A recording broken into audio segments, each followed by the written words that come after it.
What does it take to feed and fuel the world? To integrate a global ag and energy supply chain, serving farmers and advancing agriculture. What does it take to build communities, powering rural economies and empowering agriculture? It takes the nation's leading farmer-owned cooperative. It takes a co-op. It takes CHS. For generations, Harder Boys Trucking of Colome has lived and loved the game of baseball, proudly supporting their winter Colome Pheasants every season. On January 16, 2026, the Pheasants suffered an unimaginable loss when teammates Reed Harder and Chandler Bakley were taken too soon in a tragic car accident. Though they are no longer on the field, their spirit, passion, and love for the game live on, watching over their teammates from above with pride. Reed and Chandler will never be forgotten. Pests don't wait, and neither should you. At Olson's Pest Technicians, we've been protecting homes and businesses for over 55 years. From bats in the attic to rodents in the walls, ants in the kitchen, termites underground, even swarms of mosquitoes. We've seen it all, and we handle it all. With expert technicians, ethical treatments, and service across South Dakota, Nebraska, and Iowa, you can count on Olson's to get the job done right. Contact us today at Olson's Pest Technicians. Family-owned, community-trusted.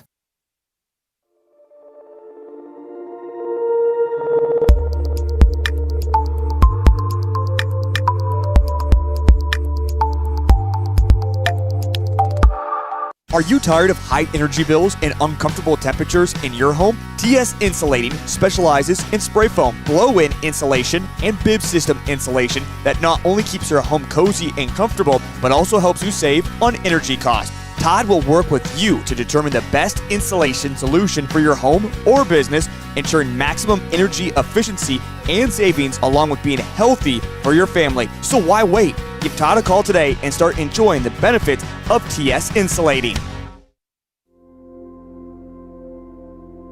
Agriculture is like no other business, which makes Farm Credit Services of America like no other lender. Owned by the farmers and ranchers we serve, our customers have a voice in how we work, a stake in what we do, and share in our success. Discover a lender that works for you at Farm Credit Services of America.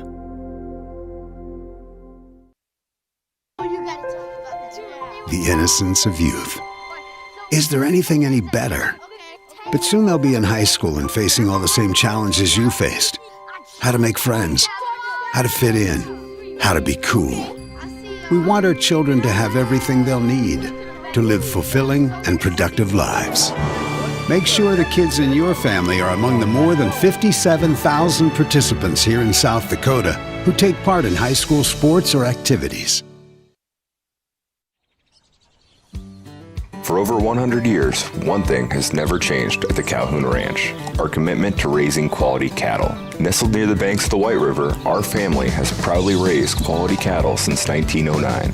For 5 generations, we've built a legacy rooted in hard work, integrity, and responsible stewardship of both our livestock and the land. It's more than ranching. It's a tradition passed from one generation to the next. Welcome to Bowie Foods at Al's Oasis Plaza. My great-grandfather, Gus Bowie, opened the first store in 1905. I'm R.F. Bowie, the president of Bowie Foods. We aren't your typical store. You'll find everything you need for your family. You'll save money, and I promise you're going to enjoy your grocery shopping experience. We carry a lot of locally produced products and some things you just aren't going to find anywhere else. South Dakota-owned, family-owned, Bowie Foods. What does it take to feed and fuel the world? To integrate a global ag and energy supply chain, serving farmers and advancing agriculture. What does it take to build communities, powering rural economies and empowering agriculture? It takes the nation's leading farmer-owned cooperative. It takes a co-op. It takes CHS. For generations, Harder Boys Trucking of Colome has lived and loved the game of baseball, proudly supporting their winter Colome Pheasants every season. On January 16, 2026, the Pheasants suffered an unimaginable loss when teammates Reed Harder and Chandler Bakley were taken too soon in a tragic car accident. Though they are no longer on the field, their spirit, passion, and love for the game live on, watching over their teammates from above with pride. Reed and Chandler will never be forgotten. Pests don't wait, and neither should you. At Olson's Pest Technicians, we've been protecting homes and businesses for over 55 years. From bats in the attic to rodents in the walls, ants in the kitchen, termites underground, even swarms of mosquitoes. We've seen it all, and we handle it all. With expert technicians, ethical treatments, and service across South Dakota, Nebraska, and Iowa, you can count on Olson's to get the job done right. Contact us today at Olson's Pest Technicians. Family owned, community trusted.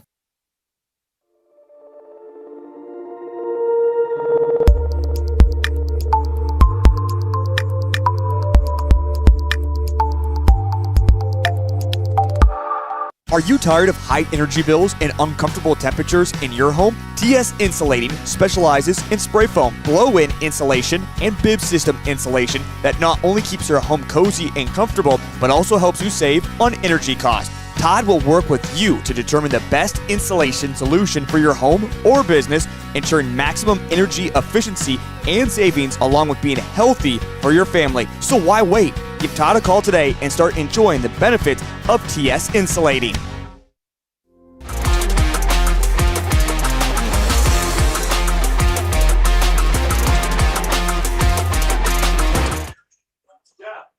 Good evening, everybody. Welcome back to the Tomato Patch here in Platte, South Dakota. Jody Brozick of LiveTicket.tv joining you tonight with the Godfather's son, CT, Caleb Titsey. We know the Godfather is out there watching tonight. Hello, Tony. This game, a big game here in District 5 play. This first game will crown a state tournament berth. Game 2 will come back with the Platte Killer Tomatoes and the Mount Vernon Mustangs. The winner of that game will punch their ticket to a state tournament berth at Cadwell Park here beginning next Wednesday already, just a week away from the state tournament. So big night in hot temperatures here from the Tomato Patch. CT, before we get going, do we want to take a look at starting lineups? These are some interesting lineups here tonight. Yeah, we have both of them at this time? They actually took my one to go and do some announcing, so I don't have winter Colomes yet, but I do have the Parkston Mudcats. Let's take a look at the Mudcats, 14-7 on the season coming into this game. We'll set up your defense as it gets closer, but I'll at least give you the batting order going down, starting first with number 0, Luke Borman, playing center field. Jeff Harris, number 8, in right. Number 23, Gunnar Wilhelm, in left field. Number 5, Max Scott. Going to be on the bump tonight for the Mudcats. At short is going to be number 42, Braden Jervik. Brady Albrecht, his younger brother, Spencer. Apologies there, Brady. Catching, number 21, Spencer Frudenthal. At third base, number 14, Tate Klum playing first, and number 99, Braxton Wilhelm at second base. Taking a look at how these two teams got here in the first round, the Mudcats took on Dimmick Emery, is that correct? No, they took on Mount Vernon. Yes. That was a back-and-forth game. I think the final score in that game ended up being 10-8 with the Mudcats pulling away at the end of that game. And then they faced in the semifinals crosstown rivals. You come all the way to the west to take on your crosstown rival, the Parkston Devil Rays, the Rays, and the Rays come away with that one. We're going to take just a moment to recognize the national anthem here at the Tomato Patch.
And that'll do our national anthem. So we'll get you your starting lineups here, hopefully for winter here shortly.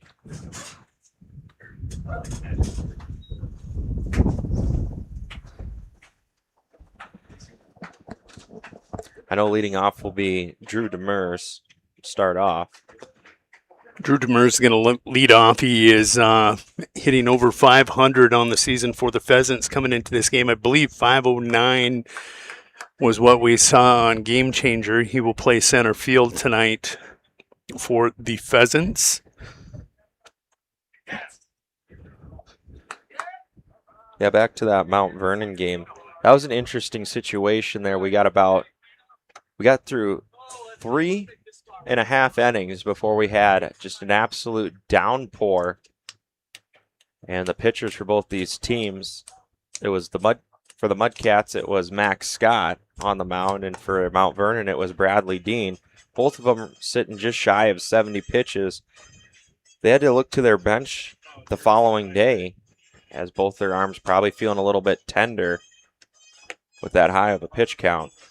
But Max Scott is going to get the start here for the Parkston Mudcats. He is the third most pitcher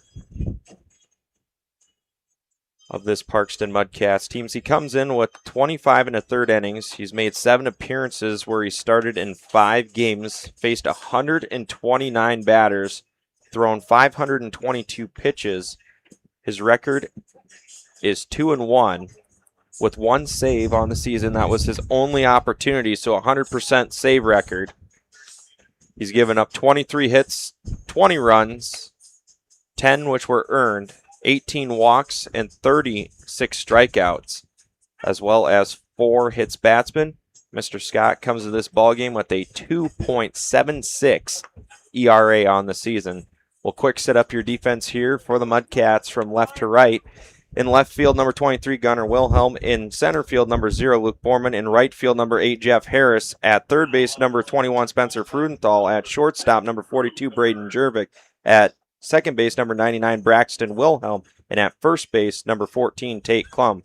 Again, catching is number 22, Brady Albrecht. And on the mound is number 5, Max Scott. His first assignment tonight is going to be number 6, Drew Demers.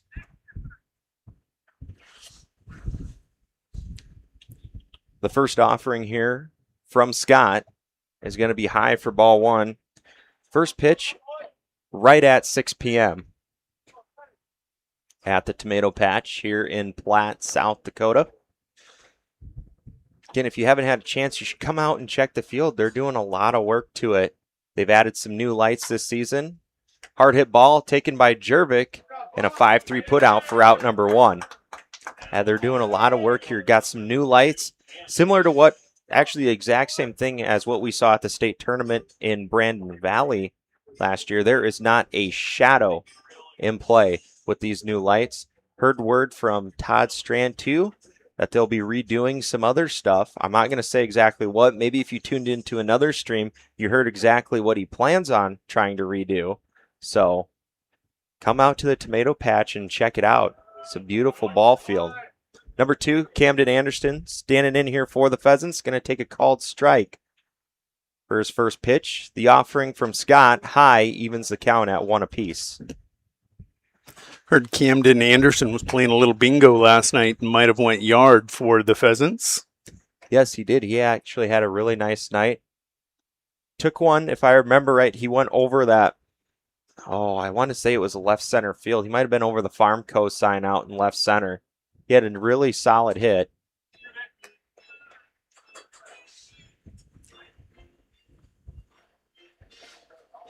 I think Nolan Dvorak still holds the furthest hit home run for the Devil Rays.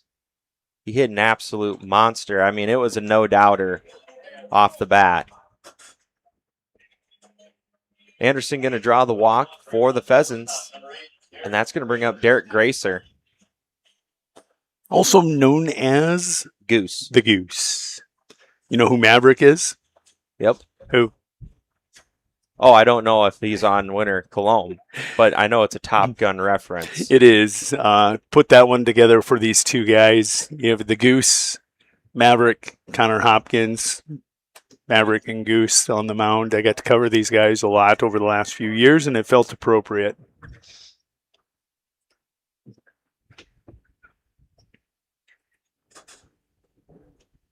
Camden getting out there in the deep water. You're going to see here from Scott, he does a really nice job mixing up his cadences there. Saw that time he went a little bit faster, and now he's going to call out Brady Albrecht. So he just wants to double check his signs.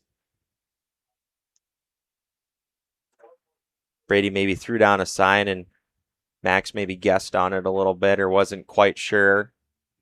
Just want to double check and make sure, Brady throws down a sign and is expecting a fastball, and all of a sudden it's a curveball to the dirt. It's not so much for him, but it's for the umpire behind him in case he's looking curve and catches a fastball and he doesn't get that put up. I saw that happen a couple times where they just wore one right in the vest. Yeah, Max very deliberate with his cadences. Likes to mix it up, makes it hard for runners to take off. This time here taking a little bit longer to get it across. So 3-0 count now to Gracer. And the 3-0 going to be upstairs, and Gracer will draw a 4-pitch walk.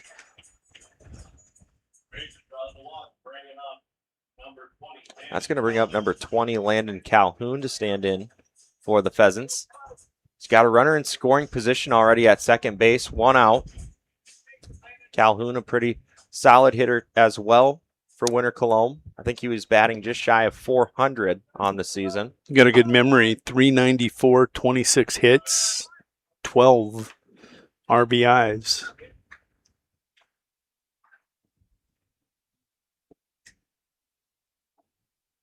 First pitch, a called strike. The 0-1. Hard hit ball out towards center field. Giving chase is Borman, and he'll reach out and make the grab at the warning track, and Camden Anderson going to tag up from second base. And we have runners on the corners now for the Pheasants with Dylan Lamley at the plate. And this is exactly, if you're a Winter Colome fan, this is exactly who you want to see at the plate. I like watching Dylan Lamley bat. He does such a nice job. His IQ on the base paths as well is just absolutely insane. He's a fun ball player to watch, and he bats over 400. I think it was like 460 something, but he does a nice job at the plate.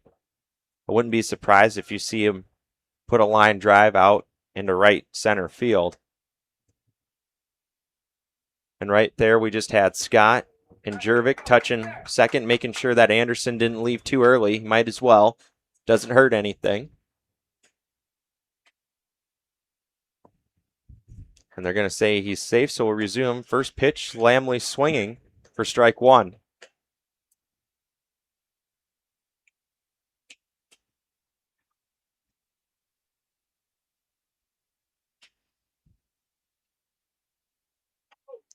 Off speed, missing upstairs. Maybe came out of the hand a little bit goofy.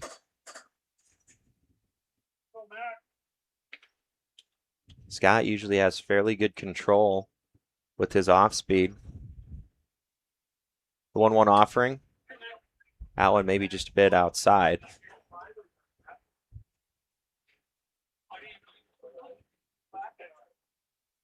So 2-1 again, 2 outs here in the top of the first inning. Runners on the corners. The pitch from Scott. Curveball, and this one a line drive down the line in left field. And Lamley going to tally in an RBI as well as a base hit. Looks like I was wrong there. He went opposite field. Yeah, opposite of what I said. That's going to bring up number 25, Austin Calhoun, to stand in, take his cuts from the left side. Again, Gracer out at second base. Hard hit ball to some grass. Maybe comes across to score.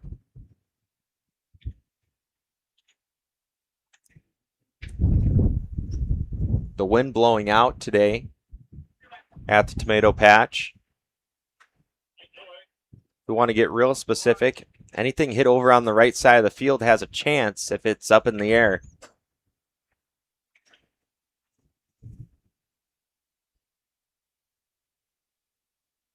Count is 1-1 to AC. The pitch, swinging a wave.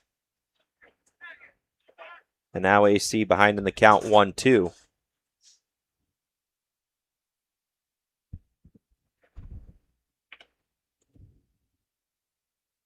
The 1-2 offering, this one fouled off. Defensive swing.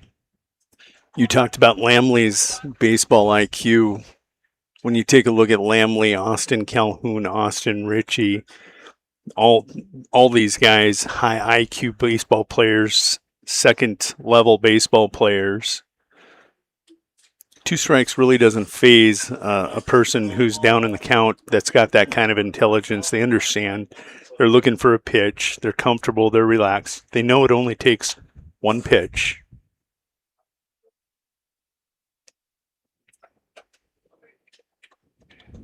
This one upstairs going to even it up. 2 balls, 2 strikes, 2 outs. Deuce is wild with 2 aboard.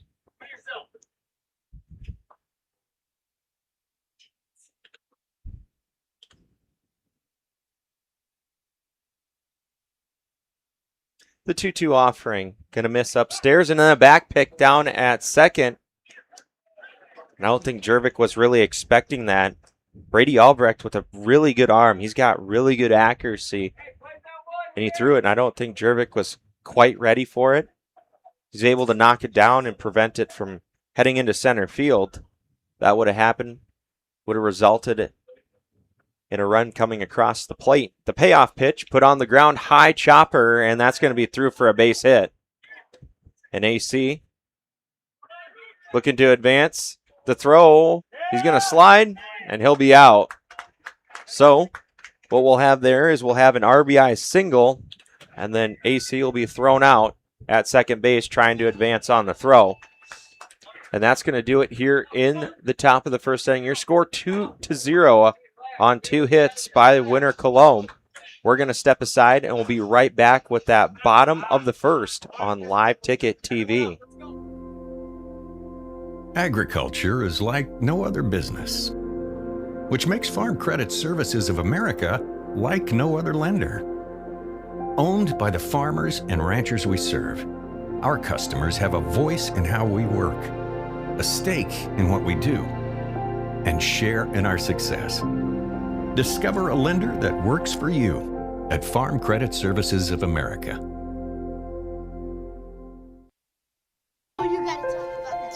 The innocence of youth. Is there anything any better? But soon they'll be in high school and facing all the same challenges you faced. How to make friends, how to fit in, how to be cool. We want our children to have everything they'll need to live fulfilling and productive lives. Make sure the kids in your family are among the more than 57,000 participants here in South Dakota who take part in high school sports or activities.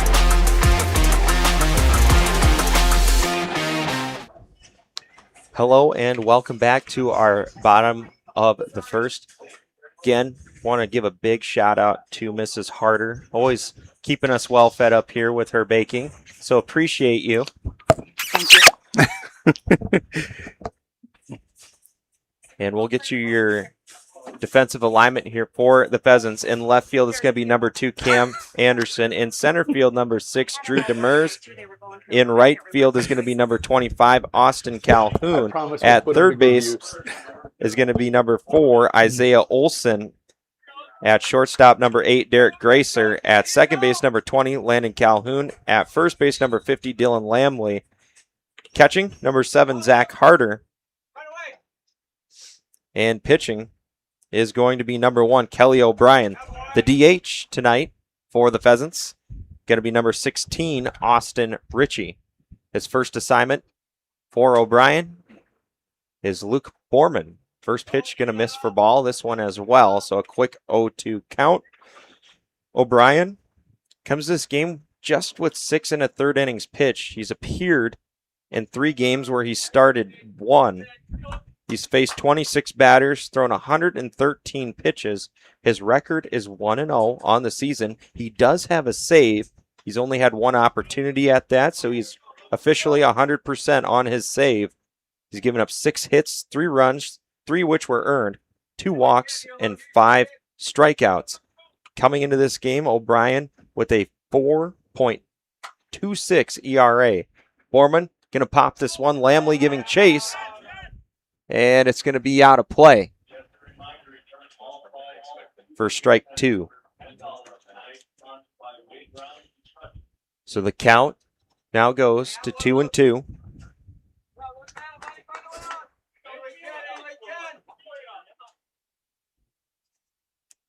Due up after Borman is number 8, Jeff Harris. The 2-2 pitch going to miss off the plate, and it's a full count to Luke Borman. So not a whole lot of innings for O'Brien this year. Payoff pitch hammered, and a line drive going to find some grass out in the outfield. And the Mudcats with their leadoff man aboard via the single. And that's going to bring up number 8, Jeff Harris, to stand in and take his cuts from the left side.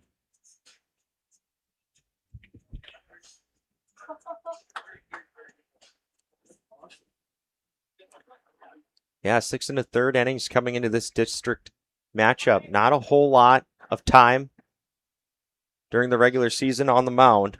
We'll see if O'Brien can't help his team get a win. Again, the winner of this team qualifies for the Class B State Amateur Baseball Tournament. The loser will play in the second chance game, or the last chance game, I should say, on Friday at 6 p.m. against the loser of the game to follow. First pitch to Jeff Harris for ball 1.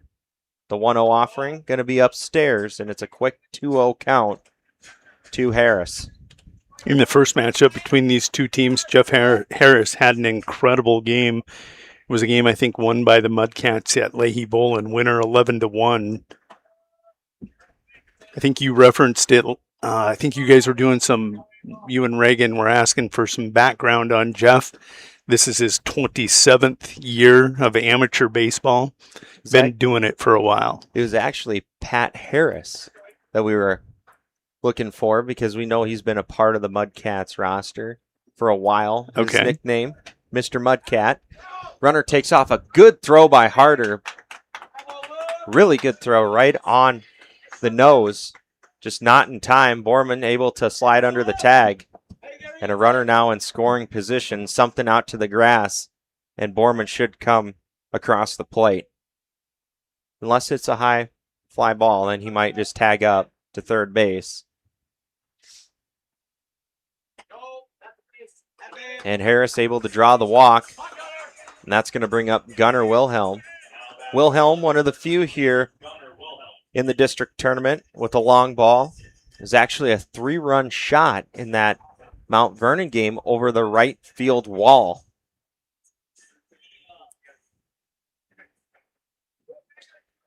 And like I mentioned before, the wind pretty strong here. Anything high up in the air in right field might have a chance.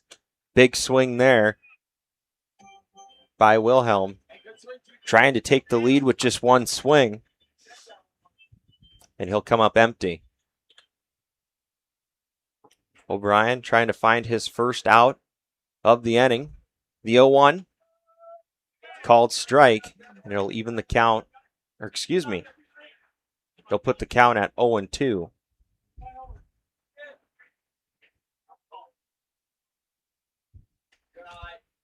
And a good spot for that 0-2 pitch. You don't want to give anything too good. See if you can't get him to chase it or bait a swing. It's a good location there by O'Brien. The 1-2 pitch on the way. Cut on and fouled off. And Wilhelm just staying alive. Trying to get something that he can drive. Maybe even score Harris. Harris with some really good speed yet at first base. Something to the wall, has a shot. Swinging a wave. And Wilhelm down on strikes for the first out of the inning. And that's going to bring up the pitcher now for the Mudcats, Max Scott, to stand in. Max came to this tournament hitting the ball really well. I think he's just shy of 400 again Really good batter here for the Mudcats. See if he can't hit in a couple RBIs. In his last game, he had an RBI double. I think actually maybe even a 2 RBI double. Has a sign here from Pat Harris at third base. Maybe just trying to throw Winter Colome off. The 1-0. Swung on, hard hit ball out towards left center field. Demers giving chase, and he'll make the grab. Borman looking to tag up. And a good throw from Demers. And he's not going to advance. He's going to have to retreat back to second base. And that'll bring up the shortstop now, Braden Jervik, to stand in. I didn't mention our umpires. Looks like we have Perry Negebauer behind the plate, and out in the field it looks like it's Todd Gross for our umpire crew here at the Tomato Patch tonight. 2 away for the Mudcats. First pitch to Jervik, going to be high for ball 1.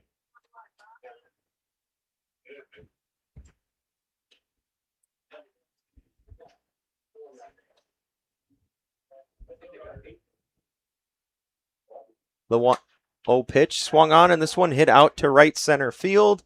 And it looks like AC is there, and he'll make the grab for out number 3. The Mudcats going to leave 2 stranded. So after 1 complete, your score 2-0 in favor of Winter Colome. We'll see if they can't keep the sticks hot. We'll find out on Live Ticket TV. For over 100 years, one thing has never changed at the Calhoun Ranch: our commitment to raising quality cattle. Nestled near the banks of the White River, our family has proudly raised quality cattle since 1909. For 5 generations, we've built a legacy rooted in hard work, integrity, and responsible stewardship of both our livestock and the land. It's more than ranching. It's a tradition passed from one generation to the next. Welcome to Bowie Foods at Al's Oasis Plaza. My great-grandfather, Gus Bowie, opened the first store in 1905. I'm R.F. Bowie, the president of Bowie Foods. We aren't your typical store. You'll find everything you need for your family. You'll save money, and I promise you're going to enjoy your grocery shopping experience. We carry a lot of locally produced products and some things you just aren't going to find anywhere else. South Dakota owned, family owned, Bowie Foods. What does it take to feed and fuel the world? To integrate a global ag and energy supply chain, serving farmers and advancing agriculture. What does it take to build communities, powering rural economies and empowering agriculture? It takes the nation's leading farmer-owned cooperative. It takes a co-op. It takes CHS. For generations, Harder Boys Trucking of Colome has lived and loved the game of baseball, proudly supporting their winter Colome Pheasants every season. On January 16, 2026, the Pheasants suffered an unimaginable loss when teammates Reed Harder and Chandler Bakley were taken too soon in a tragic car accident. Though they are no longer on the field, their spirit, passion, and love for the game live on, watching over their teammates from above with pride. Reed and Chandler will never be forgotten.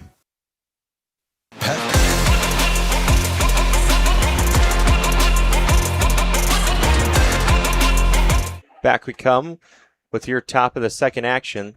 Austin Ritchie at the plate, the count 2-0. The pitch high, and it's a quick 3-0 count to Mr. Ritchie. AR-16. Sorry about that. AR-16. I got a little trigger happy. Every pun intended there. Scott able to fire back for a strike. So Ritchie, with the hitter's count, the 3-1 offering swung on and fouled out of play. And Scott has battled himself back to a full count. Looking to get out of this inning early and see if he can't maybe get something going for the Mudcats. Give him a little spark here defensively to hopefully transpose over on the sticks, as they were a little quiet. Payoff pitch. swung on and fouled back into the backstop. And we'll do it again.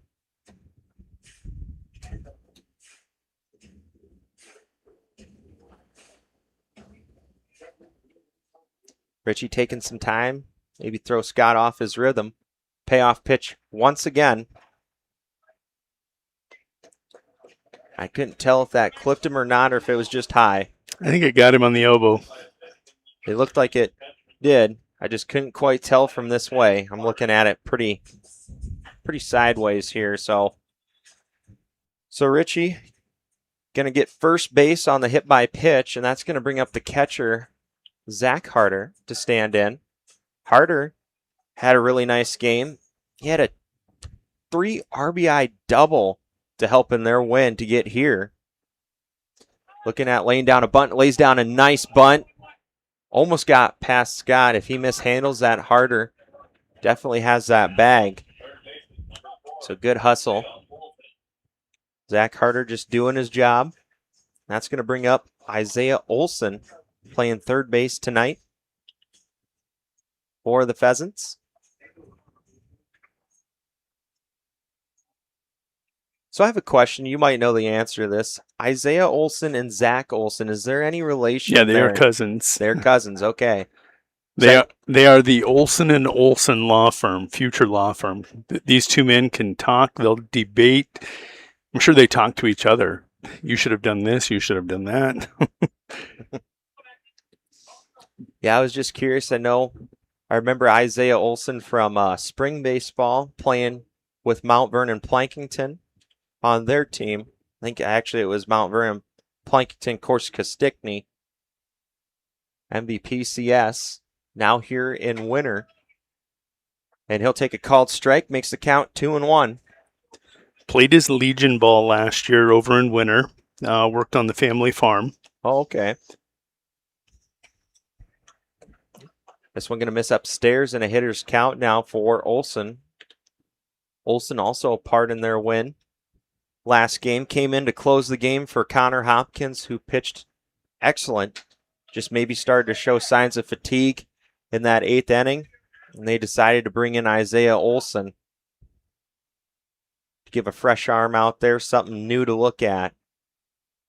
Full count, payoff pitch on the way, and it's going to be high and tight, and Olson will draw the walk. That puts runners now on first and second base, with the lineup turning over to Drew Demers.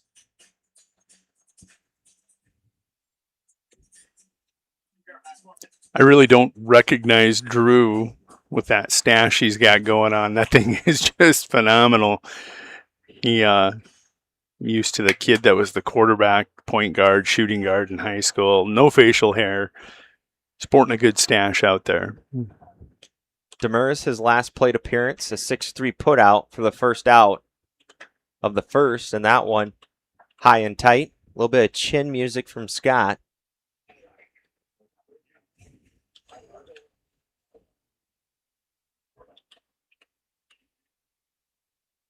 The 1-0 called strike. Again, I've mentioned it before, but I really do enjoy Perry Negebauer being behind the dish. He's very deliberate in his strike call. Lets everyone know. And it's not just the hand gestures. He's got such a loud voice when he calls the strike. That's something you don't hear a lot. You see a lot of people, you can recognize certain body language calls, but Perry, the call with the action, the voice with the action. Demers with the hitter's count at 3-1. Again, one away. Runners on first and second base. Scott going to the bag of rosin. Maybe just having trouble hanging on to that ball. It doesn't look like he's missing by much.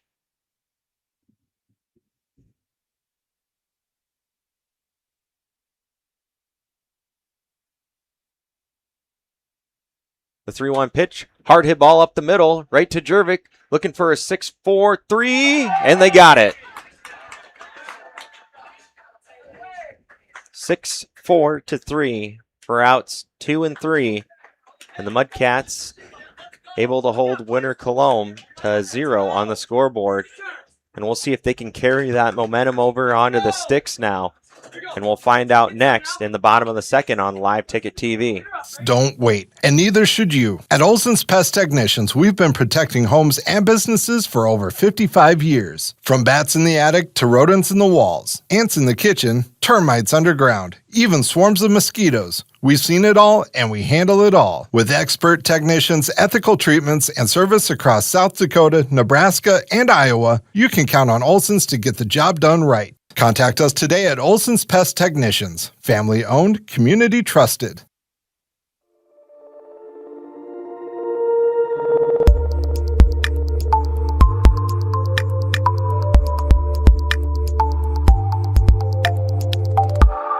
Are you tired of high energy bills and uncomfortable temperatures in your home? TS Insulating specializes in spray foam, blow-in insulation, and bib system insulation that not only keeps your home cozy and comfortable, but also helps you save on energy costs. Todd will work with you to determine the best insulation solution for your home or business, ensuring maximum energy efficiency and savings along with being healthy for your family. So why wait? Give Todd a call today and start enjoying the benefits of TS Insulating.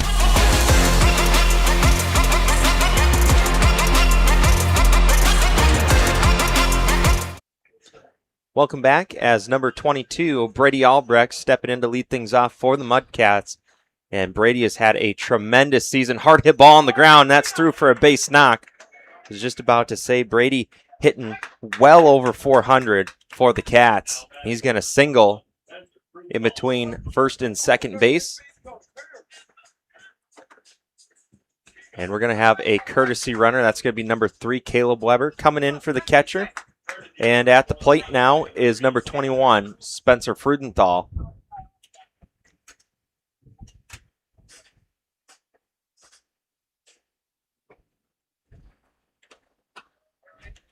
First pitch, called strike. Pat Harris giving some signs over at third base. The 0-1 offering, called strike. Harder with the good arm. Saw him lay a really nice ball. I don't know that he could have threw a better ball. I mean, it was right over the top of the bag at about waist level. That's perfect for slapping down a tag. Just the speedy Luke Borman able to slide right underneath. This one fouled off. And the count 0-2.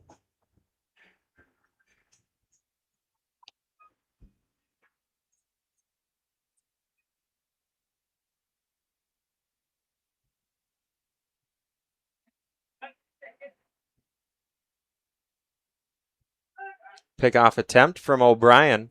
That's something we haven't seen a whole lot in the tournament. There's a lot of pickoff overs.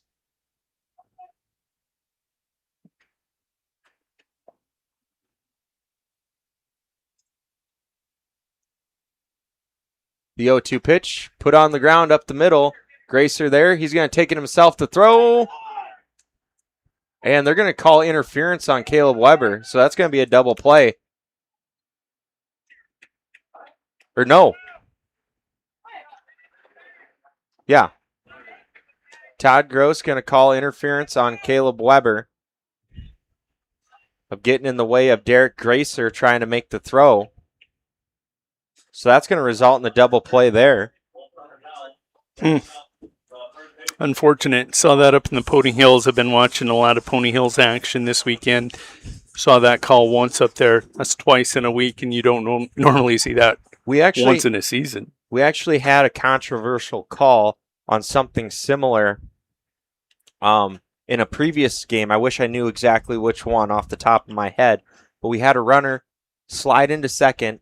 They were coming across, and he popped up real quick after sliding into second base, and they wanted interference call on that throw across, and they didn't get it called.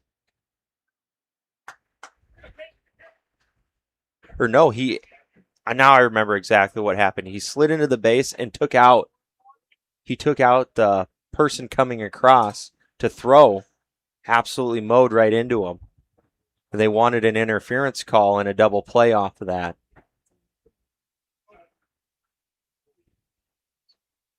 Count is 2-1. Batter here is number 14, Tate Colome, playing first base tonight for the Mudcats. 3-1 count.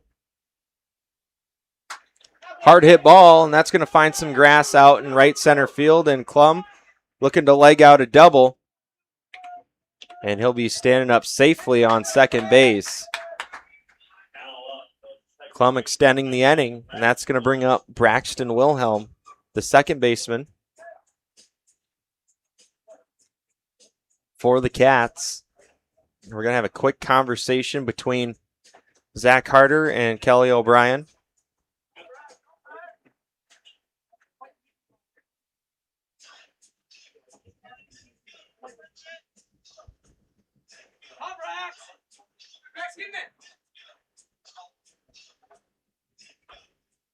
Opportunity at an RBI. Something to the outfield, should score a run. First pitch called strike.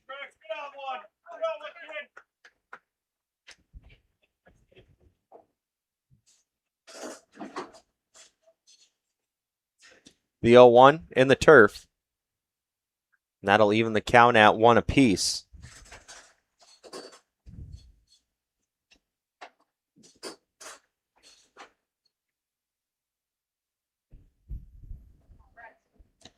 The 1-1 pitch. Nice pitch. Called strike.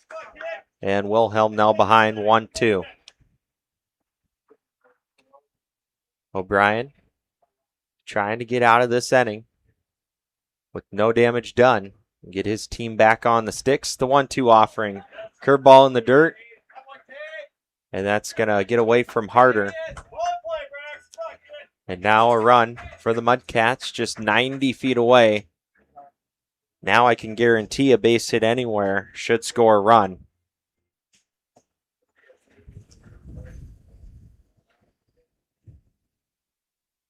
The 2-2 pitch swung on. This one popped up. Lamley looks like he's camped under it. And it'll be P3 for out number 3. No runs for the Mudcats, and they leave another runner stranded just 90 feet away. Your score still remains 2-0 in favor of the winner, Colome Pheasants. We'll step aside and we'll be right back after a word from these sponsors. Agriculture is like no other business, which makes Farm Credit Services of America like no other lender. Owned by the farmers and ranchers we serve, our customers have a voice in how we work, a stake in what we do, and share in our success. Discover a lender that works for you at Farm Credit Services of America. The innocence of youth. Is there anything any better? But soon they'll be in high school and facing all the same challenges you faced. How to make friends, how to fit in, how to be cool. We want our children to have everything they'll need to live fulfilling and productive lives. Make sure the kids in your family are among the more than 57,000 participants here in South Dakota who take part in high school sports or activities. For over 100 years, one thing has never changed at the Calhoun Ranch: our commitment to raising quality cattle. Nestled near the banks of the White River, our family has proudly raised quality cattle since 1909. For 5 generations, we've built a legacy rooted in hard work, integrity, and responsible stewardship of both our livestock and the land. It's more than ranching. It's a tradition passed from one generation to the next.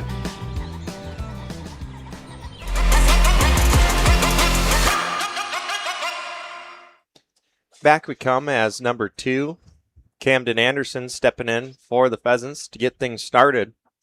Again, Scott getting ready to start his 3rd inning of work. First pitch, they're going to say Anderson went around for strike 1.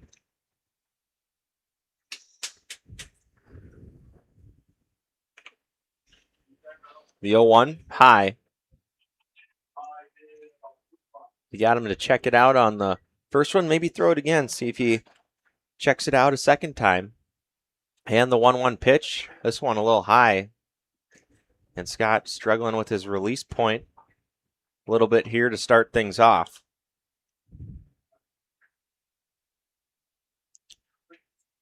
The 2-1 pitch swung on, and this one popped up. Brady giving chase, and it's going to head out of play.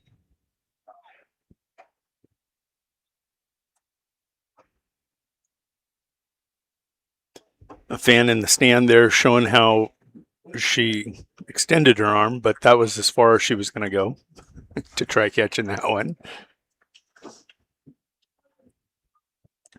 2-2 count to Anderson. Scott has a sign he likes, kicks and deals. And this one put into play up the middle. Wilhelm going to miss it. Jervik there, but no play. Nice backup. And that's going to go down as E4.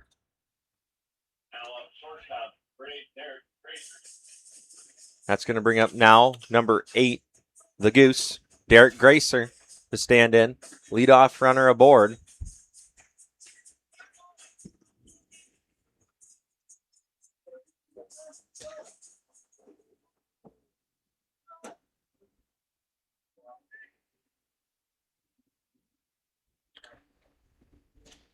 First pitch swinging, and this one fouled back towards the backstop for strike 1.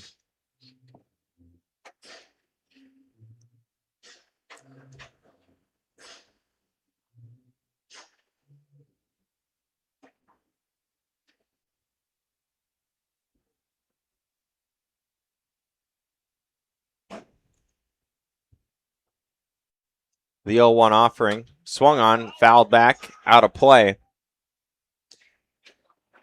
Oh, and this one over the fence. We got some young kids climbing that fence. That fence probably about 8 foot tall. And they climbed right over the top of that with ease to grab that foul ball. But I think I heard Michael Beitenboss saying that foul ball's worth $10. High fly ball. And a catch by Harris out at the warning track. Again, maybe that one didn't quite get up high enough to just keep carrying over, but it was close.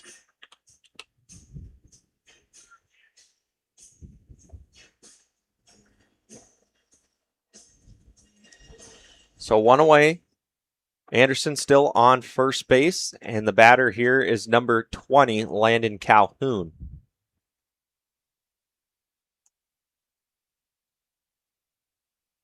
First pitch on the way. Calhoun shows bunt. It's going to go down the line in foul territory.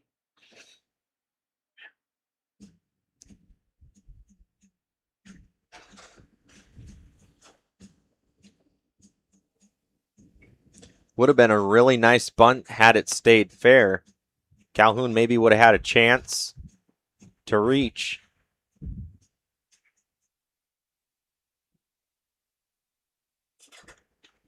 Landon is a number 4 hitter, not that big power hitter you expect from a 4 spot, but he is such a consistent hitter.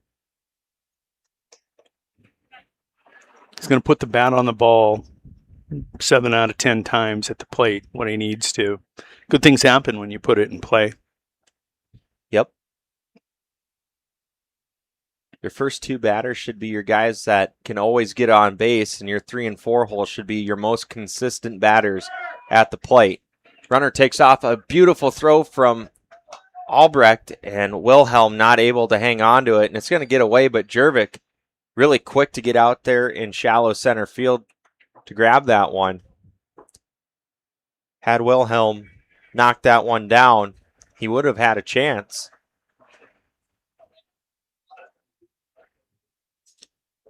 So 2-1 after Anderson swipes the bag. So runner in scoring position, 180 feet away.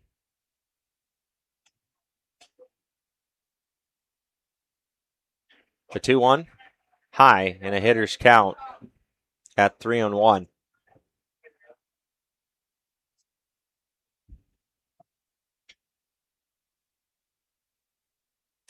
The 3-1 offering, going to miss outside, and Calhoun will draw the walk to put runners on first and second base. I think we had the same situation in the first inning. We had runners on first, second base, and the batter being Dylan Lambley, and he put a nice one down the left side. Shallow left field for an RBI single.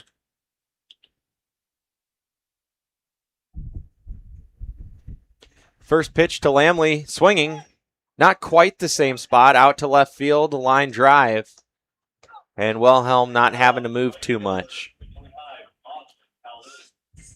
It's one thing I like watching about Lamley, too. He's very consistent. I don't see him pop out a whole lot. When he puts the ball in play, it's a line drive. It's just a matter of if he finds a gap or if he hits it right at somebody. Dylan went to the school of Donovan Lamley hitting. That's Dad. Donovan, an excellent hitting coach. Actually, an all-around baseball coach down in the Burke area forever. Batter here for the Pheasants is Austin Calhoun. He fouls this one back into the backstop for strike one. Scott has a peek over his shoulder, swinging a wave. And Scott looking to get out of this inning. If you remember in AC's first at-bat, he was down in the count 0-2 and was able to work out that single, an RBI single.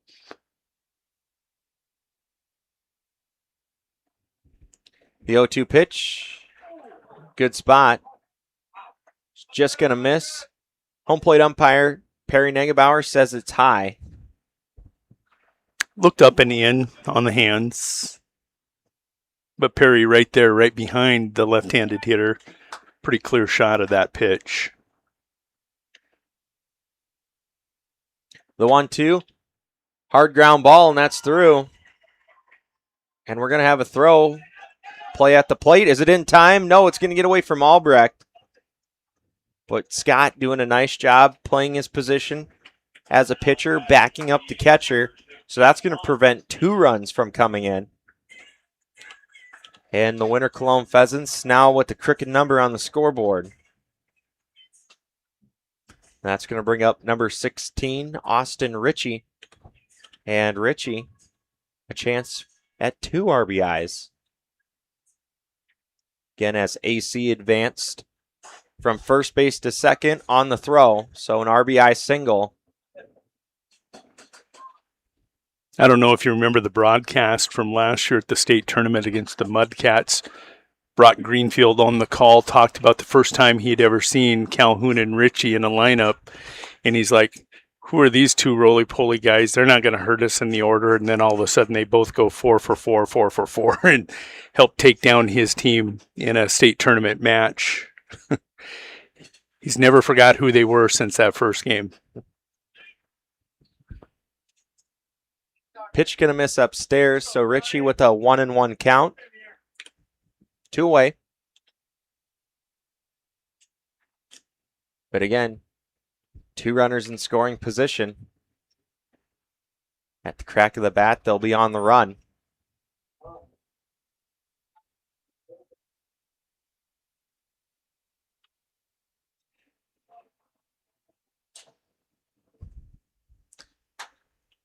Hard hit ball. Popped up. And Clum calling for it. Able to hang on to it. Looked like it caught him in the palm. It's a nice job to be able to squeeze that one and have it so it doesn't fall out. But winner Colome going to put another one on the scoreboard. So again, 3-0 is your score. Mudcats coming to bat. We'll see if they can't get something going here in the bottom of the third. That is on the way next on Live Ticket TV.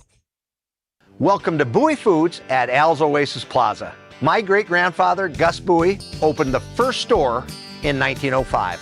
I'm R.F. Bowie, the president of Bowie Foods. We aren't your typical store. You'll find everything you need for your family. You'll save money, and I promise you're going to enjoy your grocery shopping experience. We carry a lot of locally produced products and some things you just aren't going to find anywhere else. South Dakota owned, family owned, Bowie Foods.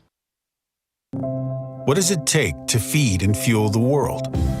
To integrate a global ag and energy supply chain, serving farmers and advancing agriculture. What does it take to build communities, powering rural economies and empowering agriculture? It takes the nation's leading farmer-owned cooperative. It takes a co-op. It takes CHS.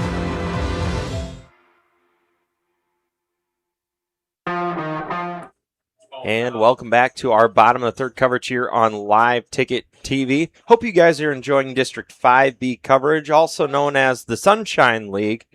If you take a look at the top left of your screen and in between innings, this broadcast here is made possible by those people there. So a big thanks to them. Without those guys, we would not be here streaming this game, and you'd be not watching it from maybe the comfort of a car or your sofa at home and the air conditioning. What do you mean? People are in their cars watching us? Maybe on the way. Oh, I thought maybe even out along the fence. Could be. First pitch going to be high for ball one. Lineup has turned over. So your man at the plate, number 0, Luke Borman. The 1-0 offering, swinging a wave. And it evens it up at 1 apiece.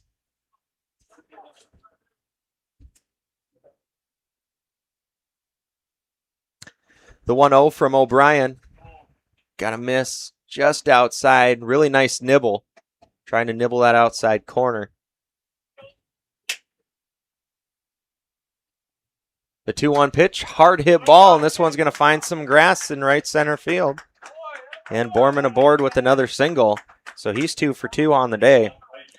Actually, I believe that was the same spot as he hit his last one. Mm-hmm. And that's going to bring up now Jeff Harris. Harris in his last plate appearance drew a walk. So still technically not an official at-bat. O'Brien from the stretch. The pitch. Called strike.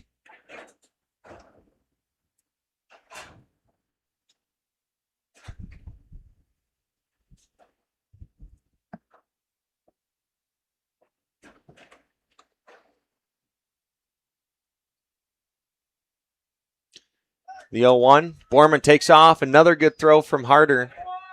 But Borman had a really good jump there. Unfortunately, no play for the Pheasants. So we'll give credit to Luke Borman as he swipes a bag. And Harris now an 0-2 count.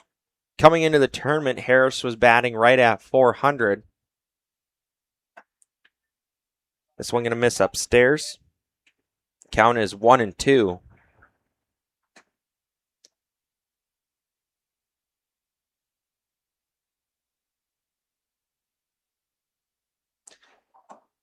The 1-2 pitch up in the zone. And we're evened up at 2 apiece. 2 balls, 2 strikes, nobody out. And a run just 180 feet away. Harris going to shoot this one over on the left side, and it's going to fall in no man's land. And Harris going to leg it out, and he's going to slide safely into second base with an RBI double. And again, Harris showing that speed off. Really nice hit. He got something a little inside, still able to shoot it to opposite field. And it's going to fall just right in no man's land. Really hard play for all 3 of them guys. And when I say all 3, the third baseman, Isaiah Olson, Derek Gracer at short, and Cam Anderson. First pitch here to Gunnar Wilhelm. He's going to draw a swing, but he'll come up empty. Mudcats on the board after that RBI by Harris. And the pitch, high. We'll even the count at 1-1.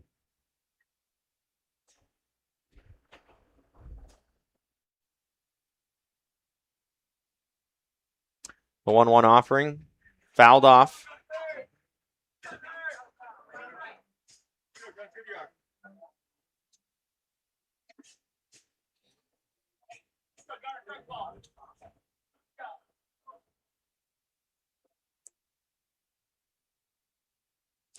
The 1-2 pitch from O'Brien swung on, fouled off. O'Brien with the off speed there, mixing up his pitches.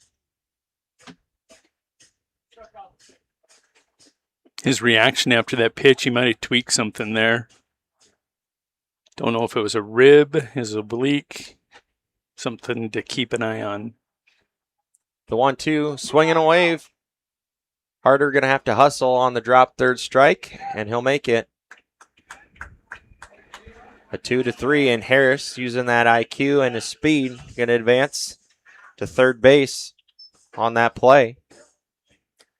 So another run, just 90 feet away with one out. Ball hit to the outfield, should score Harris.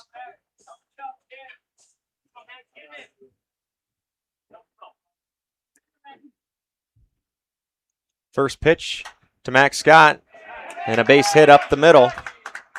It'll be an RBI single, and the Cats back in this game, down by a run, 3-2. That's going to bring up number 42, Braden Jervik, to stand in for the Mudcats. Has a sign. We're actually going to have a courtesy runner for the pitcher.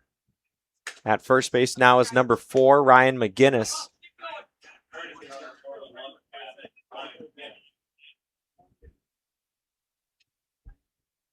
First pitch, off the plate outside for ball 1.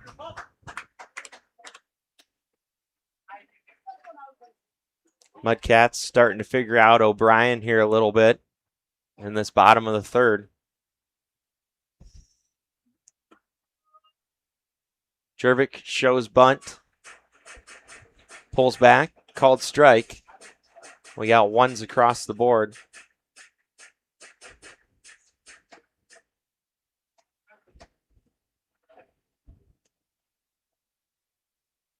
Pickoff attempt. Just kind of a little Sunday throw over to first base. A Missouri throw, a show me. The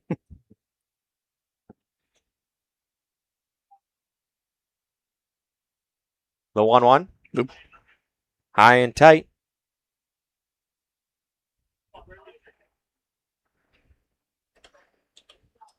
Another sign here from Pat Harris over at third.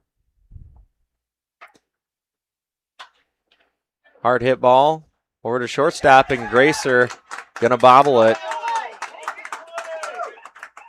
So he's gonna reach on the air. E6 for Derek Gracer. Now both teams with an error apiece.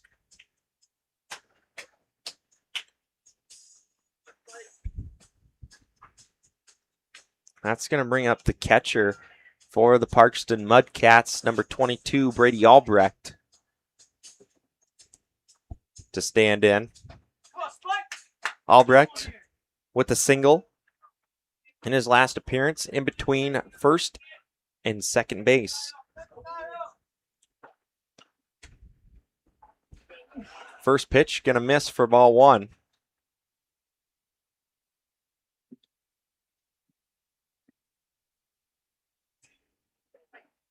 The 1-0 called strike. And that'll even it up at 1-1.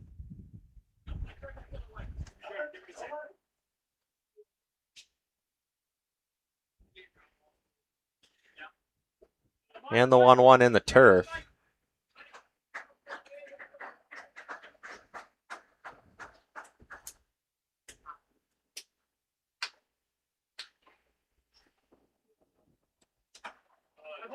That one off the plate. Brady, a disciplined batter at the plate. 3-1. It's there. He's going to put a bat on it.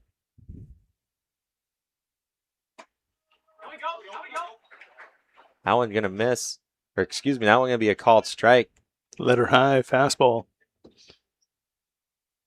That one he wanted to see what Perry Negebauer was going to call. This one a hard hit ball up the middle, and it's going to be down for a base hit, and it's going to get by Drew Demers. Brady rounding first base, and he's going to slide into second. Now the throw errant, and Brady going to move up. He's going to lose the helmet. And Brady with 2 RBIs across the board. See him over there at third base, giving cheers, pointing Had his teammates back at the dugout. And coming in, back to get the stuff on.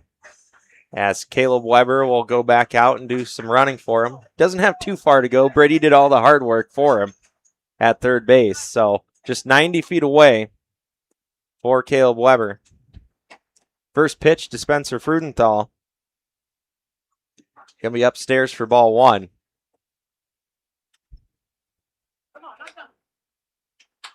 Hard hit ball by Frudenthal. This one going back. It's going to be over the head. Gone! And Spencer Frudenthal with a 2-run shot in right center field. They got some bleachers out there, and it went right over the top of the bleachers in right center field. And if you're familiar with the field orientation here at Platte, the power alleys being the deepest part of the field, that ball there probably about, I'd say, a good 390. Kids are still looking for it out there. Yeah, Spencer Frudenthal caught all of that one. Just like that, the Mudcats have opened this thing up. 6 runs so far in the bottom of the third inning. That's going to bring up now number 14, Tate Colome. On some good hitting by Parkston.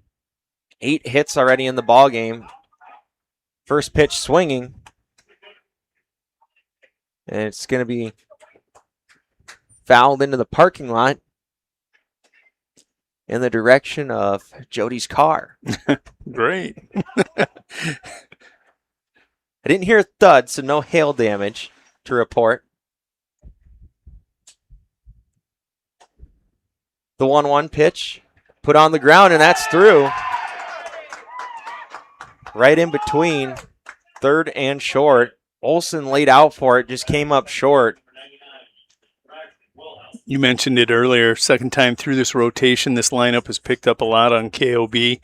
Might be a time. We'll see where do they go. Got to be starting to think about that right now.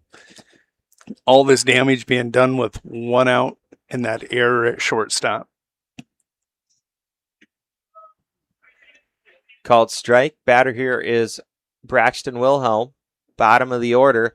After him, the lineup will turn over to top of the order. Had a sign. Colome with some good speed, and he's going to take off. The throw from Harder, a good one, and Colome doesn't even have to slide. Yeah, he got a running start at that one. Kind of a hop, go. I haven't really been paying attention. He might have picked up on Kelly O'Brien. Maybe he's not mixing up his cadences and just timed him up perfect and took off. Swinging a wave, and it's 0-2. Or excuse me, that was for a punch out. So Wilhelm down on strikes for the second out of the inning. Still a run out there. And Luke Borman, 2 for 2 on the night. With base knocks, both of them right center field. O'Brien has a peek, the pitch, and this one off the plate. And Colome, nice lead out there at second base, about halfway there. Maybe trying to bait Harder into an errant throw and advance to third. The 1-0, curveball, in for a called strike, makes it 1-1.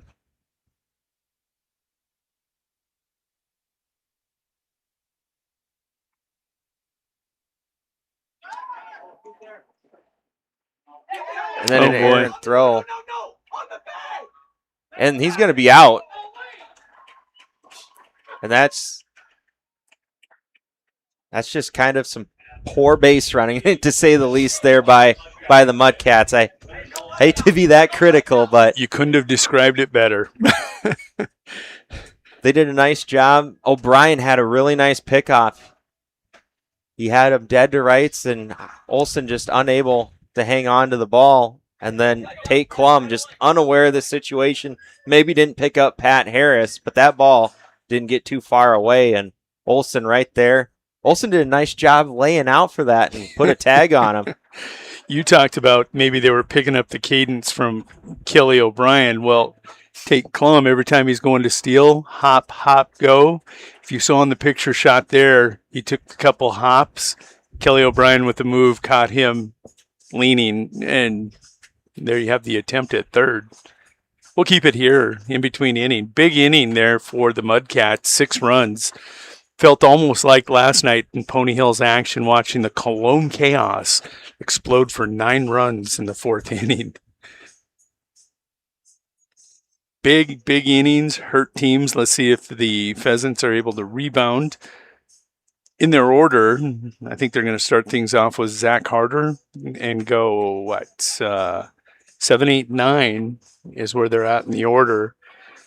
It's a big turnaround if you're the Mudcats and can retire the Pheasants in order, get that offense back to the plate, seeing the ball well.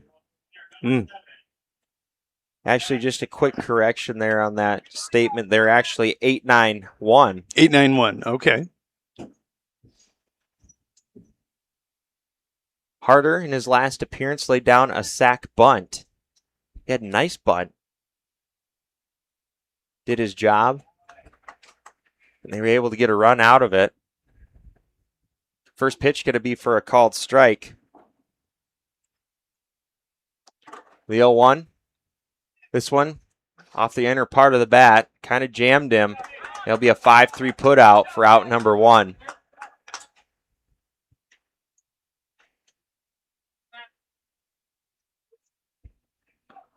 Harder catches that square. That would have been a nice knock.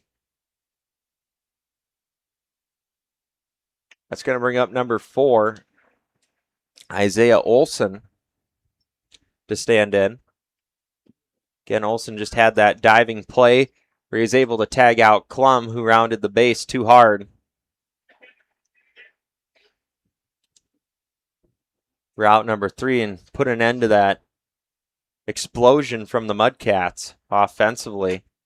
Swinging a wave, evens the count at 1 apiece.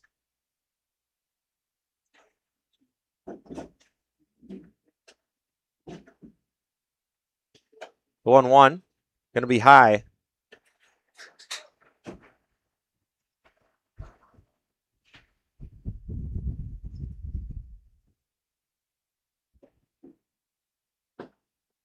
And the 2-1 fouled back out of play. The count now goes to 2-2.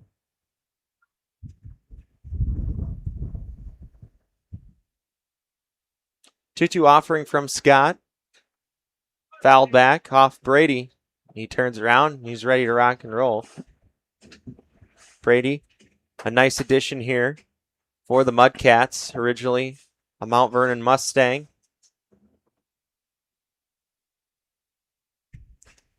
He's done a nice job in that catcher role. Hard hit ball to the shortstop. Jervik able to handle it, and a 6-3 put out for out number 2. Did a nice job just putting a body on that ball. He wasn't going to allow that anywhere in the outfield. Just really swallowed it up.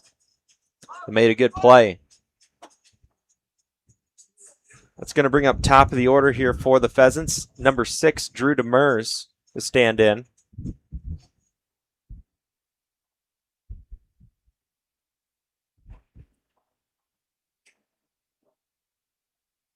First pitch on the way for Max Scott. Off speed, going to miss inside.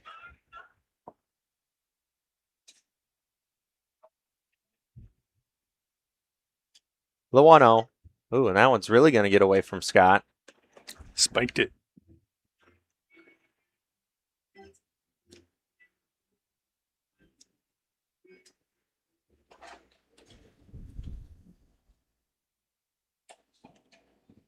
And a quick 3-0 count.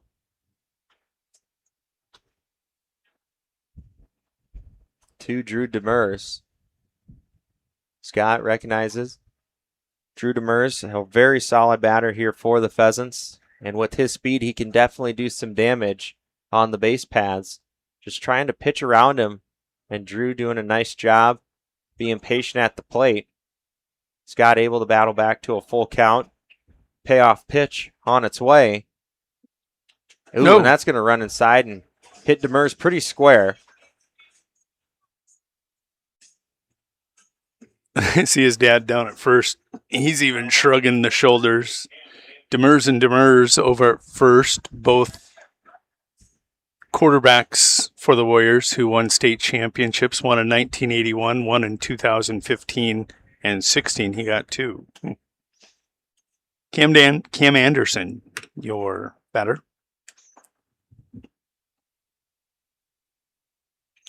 First pitch from Scott. Hard hit ball out towards right center field. Borman ranging back. He's at the wall and he makes the grab. Down, dropped it's dropped. Went off his glove. It looked like he hung on to it, but able to fall. And Anderson with the double. Tough play. I mean, there's no warning track out there, I don't believe. There Maybe is, a small one. but it's very small. And I'm guessing that left foot, as he reached for it, planted in that gravel, and he was possibly expecting the impact with the fence. If I remember right from playing here in Platt, it's pretty much you hit that, and your next step, you're right at the fence. At the wall. Especially if you're running full speed.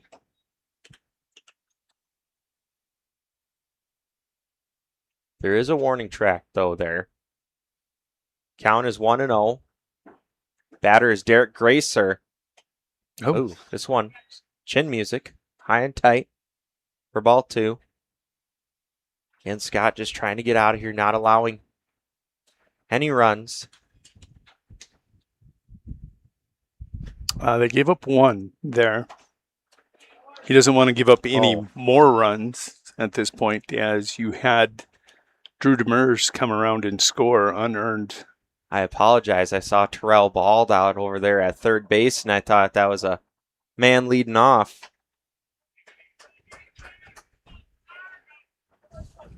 Deuce is wild. 2 balls, 2 strikes, 2 outs. Runner on second base with the number 2 on his jersey. And the 2-2 pitch low. And a full count now to Derek Gracer.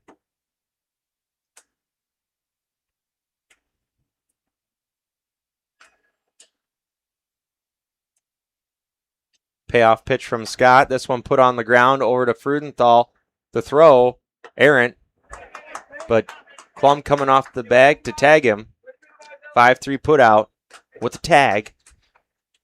4 out, number 3. But Whittier Colome going to tally one more run on the board. Your score now 6-4.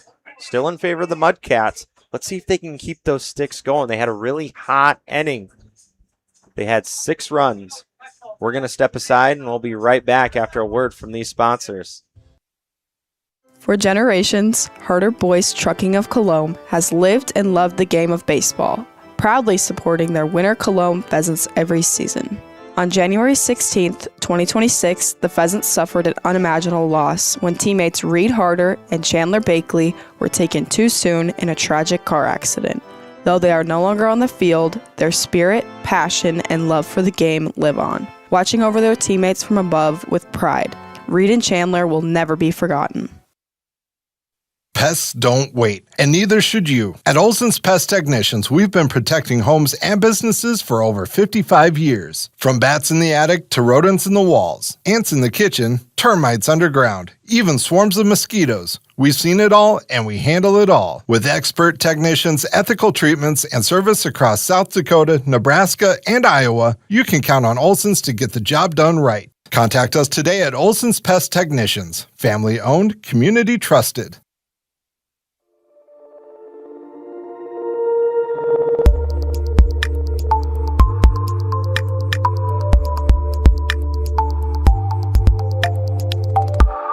Are you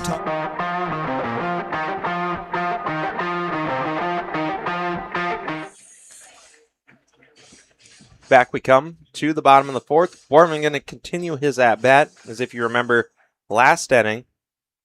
Tate Colome cut down at third base. First pitch to Borman, cut on. Fouled back into the net. Again, if you're just joining us, 6-4 is your score. The Mudcats just scored 6 runs in the bottom of the 4th. Borman going to hit this one out to right center field. And there to make the grab is Drew Demers for out number 1. It's going to bring up now number 8, Jeff Harris, to stand in. And Harris, his last plate appearance, shot one out over in no man's land. It actually hit off the inside of the bat, but he's able to put enough distance on it. Kind of a Texas leaguer on the left side. This one popped up. Gracer camped under it, out in shallow left center field. And that's 2 quick outs for Kelly O'Brien. And O'Brien trying to get out of here nice and fast, get his team back up on the sticks. They were able to score 1 last inning. Maybe get a little momentum going here. Spark something. First pitch from O'Brien. Going to be high, maybe a little tight for ball 1. Batter is number 23, Gunnar Wilhelm. The 1-0 pitch on the way, and a curveball will even things up at 1 apiece.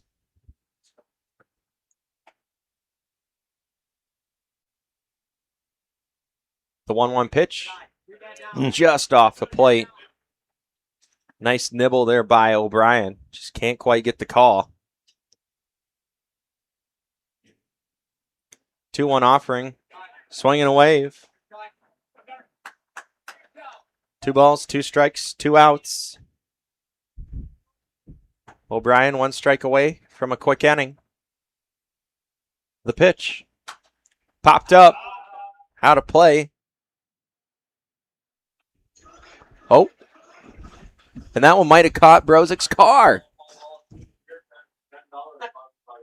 It might have hit on the bounce off the hood. But that dent in the hood, it must have hit right there where no sound. It just... And Wilhelm going to go down swinging for out number 3. So the Mudcats going to go 1, 2, 3. O'Brien with a nice quick inning. We'll see if he can spark something here on the sticks side for the Pheasants. That is on the way next on Live Ticket TV. Tired of high energy bills and uncomfortable temperatures in your home? TS Insulating specializes in spray foam, blow-in insulation, and bib system insulation that not only keeps your home cozy and comfortable, but also helps you save on energy costs. Todd will work with you to determine the best insulation solution for your home or business, ensuring maximum energy efficiency and savings along with being healthy for your family. So why wait? Give Todd a call today and start enjoying the benefits of TS Insulating. Agriculture is like no other business, which makes Farm Credit Services of America like no other lender. Owned by the farmers and ranchers we serve, our customers have a voice in how we work, a stake in what we do, and share in our success. Discover a lender that works for you at Farm Credit Services of America.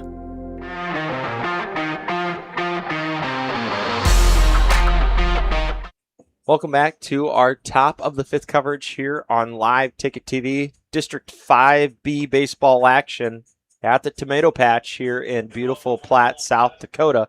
To lead things off for the winter Colome Pheasants is going to be number 20, Landon Calhoun, as Max Scott getting ready to start his 5th inning of work for the Parkston Mudcats.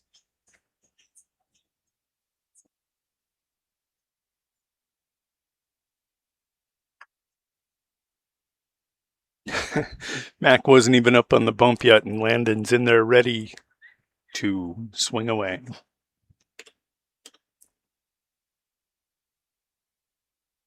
First pitch on the way from Scott. Curveball. Gonna miss inside.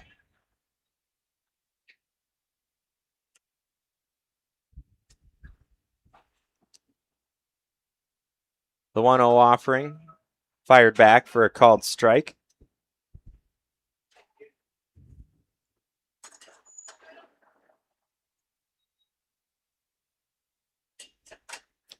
This one high for ball 2.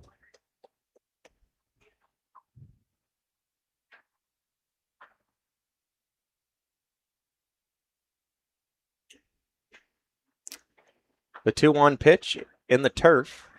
And a hitter's count now for Calhoun.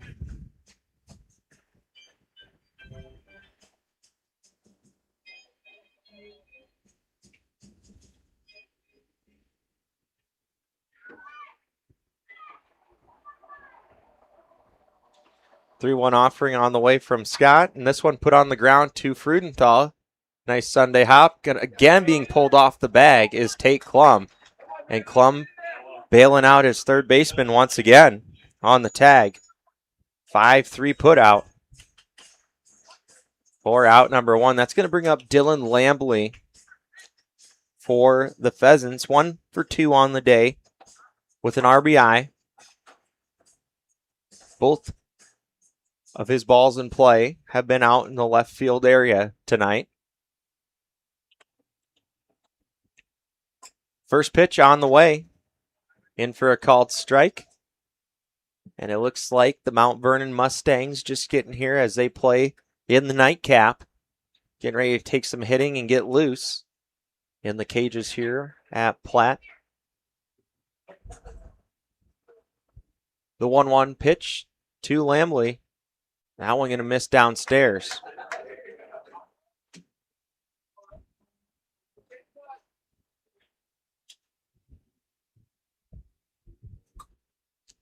The 2-1 put on the ground, but it's going to go off his foot first.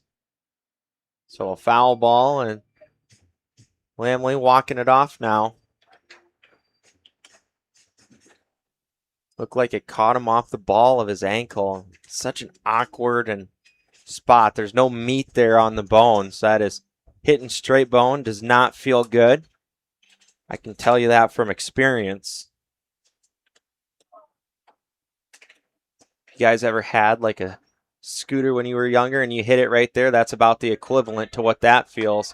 And Lambley going to go down on strikes, backwards K for out number 2.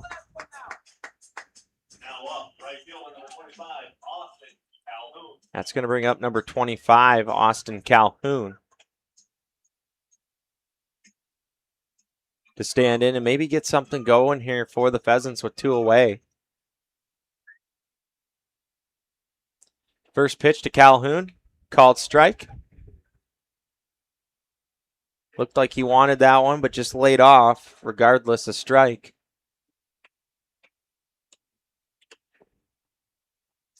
The 0-1 pitch, just up in the zone. I think Albrecht disagreeing there as he kind of shakes his head.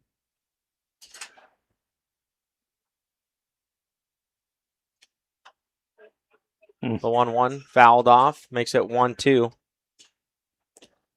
Albrecht does such a nice job in that catcher spot. If you pay attention, he starts with his glove down in the turf. It is a statistically proven fact. If you start with your glove low and come up to the ball, you can get that call on the lower part of the zone a lot more. Ball put into play, and Jervik going to take it 6-3 put out for out number 3. So winner Colome not able to scratch anything across the board. Mudcats coming to bat. We'll be right back on Live Ticket TV. The innocence of youth. Is there anything any better? But soon they'll be in high school and facing all the same challenges you faced. How to make friends, how to fit in, how to be cool. We want our children to have everything they'll need to live fulfilling and productive lives. Make sure the kids in your family are among the more than 57,000 participants here in South Dakota who take part in high school sports or activities. For over 100 years, one thing has never changed at the Calhoun Ranch: our commitment to raising quality cattle. Nestled near the banks of the White River, our family has proudly raised quality cattle since 1909. For 5 generations, we've built a legacy rooted in hard work, integrity, and responsible stewardship of both our livestock and the land. It's more than ranching. It's a tradition passed from one generation to the next. Welcome to Bowie Food.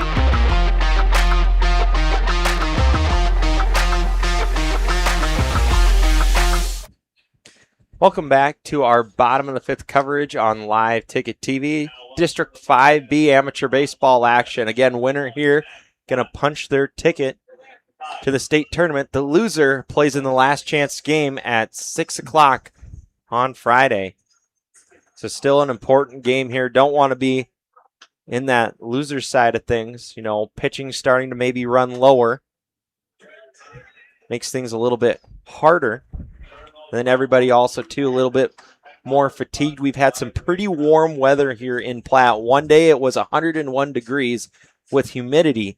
The real feel heat index, 117 degrees outside. Had another day where it was 114 with real feel.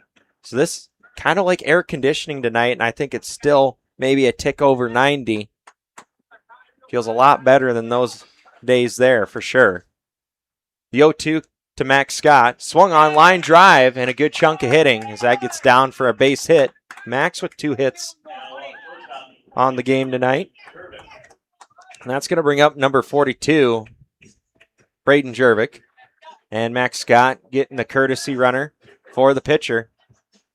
It's going to be Ryan McGinnis. And look at that. I just took a look at the weather. Thank you to my cameraman, Zach Hotchkiss. I said a tick over 90 degrees, and it's 91 degrees.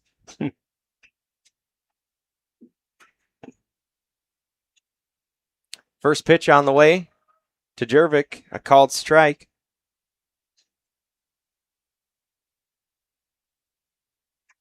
Pat Harris giving a sign to Jervik and McGinnis.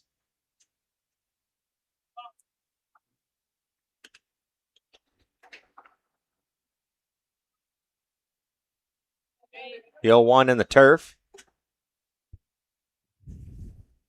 No movement there. It's a 1-1 count. Good opportunity now to put down a sign, whether that be bunt or steal. Pickoff attempt. O'Brien recognizing the count and aware of the situation, just picking across to let him know, hey, I know you're there. I haven't forgotten about you. The 1-1 pitch, called strike, and it's 1-2.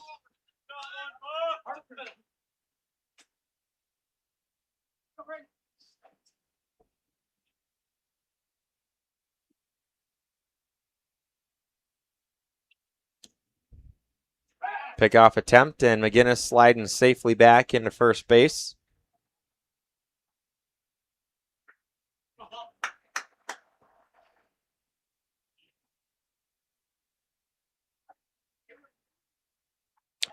The 1-2 pitch, going to be high. Makes it 2-2.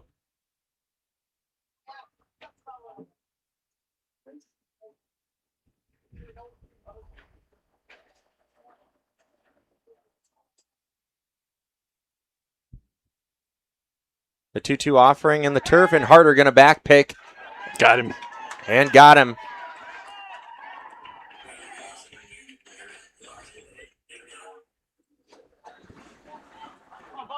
Tough to see there with Brady Knowles, but you can see McGinnis was probably a half step off. Don't think he ever got that glove or that hand back and through. So I kind of like the out call there by Todd Gross. Jervik going to draw the walk. At Al's Oasis Plaza. Just kind of a point and then a thumb out of here.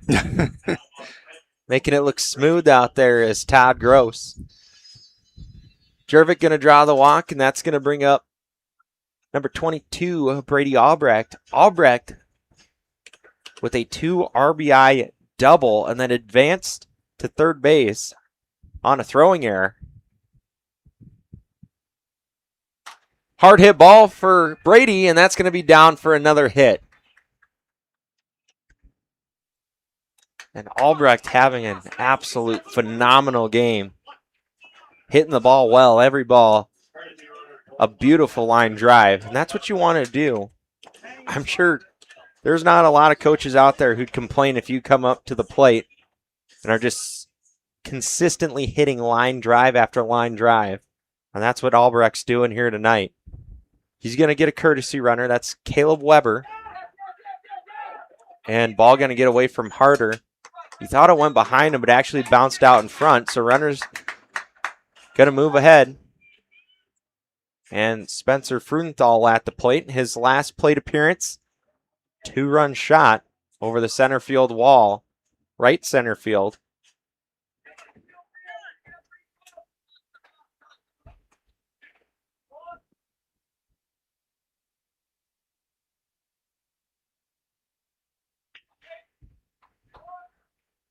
I think that's a smart move. You're going to put Jeff Harris on, and Spencer Frudenthal. Or Spencer Frudenthal. Yeah, here we go. Now I'm with it. Yep. So now you're going to see a defensive alignment change here as far as positioning where they're at. You're going to see your corners in trying to cut down that runner going home. Your middle infielders are going to be back with one away trying to roll this double play up the middle. And the batter here is Tate Colome. Colome with the single his last appearance, right in between Isaiah Olson and Derek Gracer. The 1-0 pitch, called strike.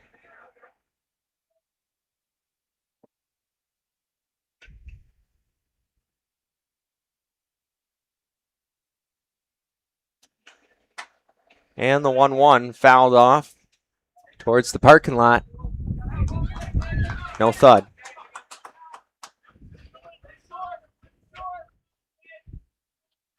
Still waiting for some hail damage here tonight. The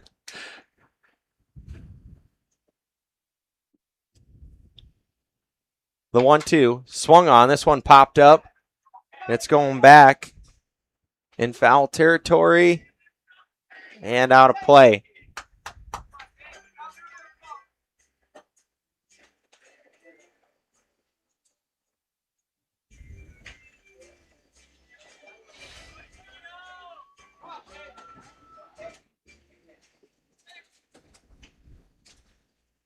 One-two offering on the way from O'Brien, swinging a wave. And O'Brien with a huge out there. Especially after that pass ball that allowed those runners to move up into scoring position. It's a bigger strikeout there than you can ever imagine. Now you're going to see everybody now shift again. You saw your corners playing in. They're going to go their normal position. First base is going to be playing a little bit further back. But third base is going to be going to his normal spot, and your middle infielder's going to be going back as well.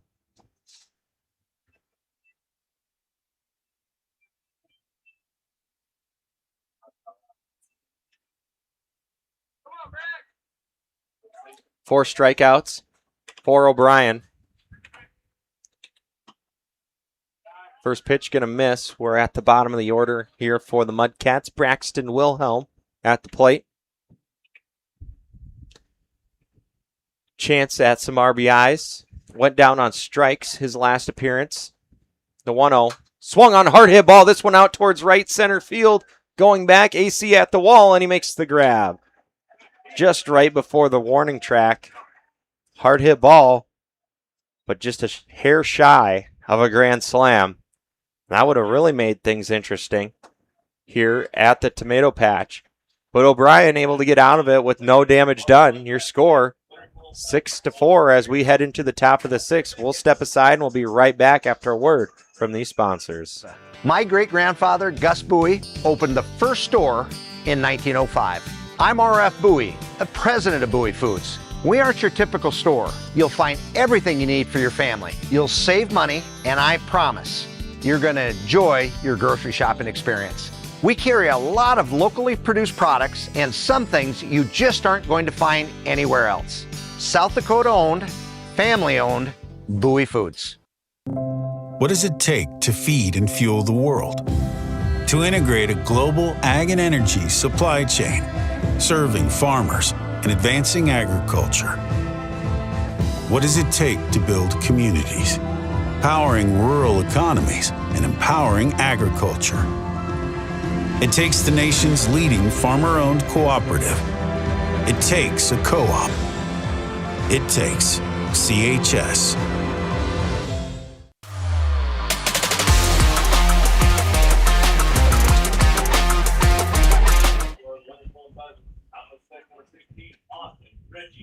Stepping the plate is going to be number 16, Austin Ritchie. Get things started here in the top of the sixth inning. Again, Scott getting ready to start his sixth inning of work here for the Parkston Mudcats. It's already over 100 pitches. Mudcats trying to go and take him deep. Called strike.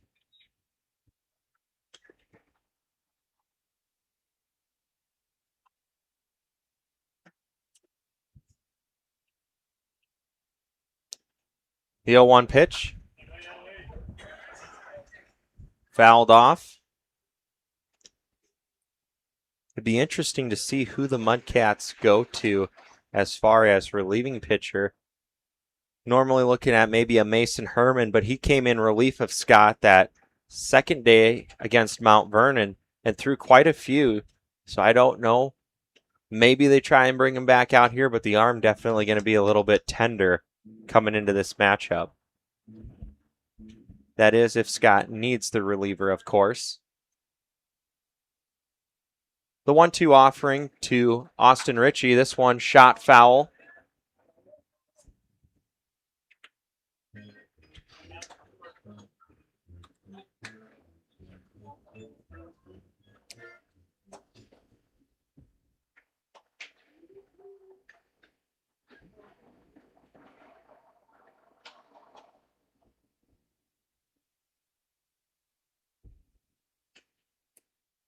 The 1-2 pitch from Scott in the turf, and Brady doing a nice job blocking that ball and keeping it in front of him. Just such a fundamentally sound catcher. If you guys were paying attention there, Brady recognizing it's in the turf, he drops the glove right in front of the crotch area, and he'll bend over to keep that ball so when it hits him square in the chest, it bounces in front of him.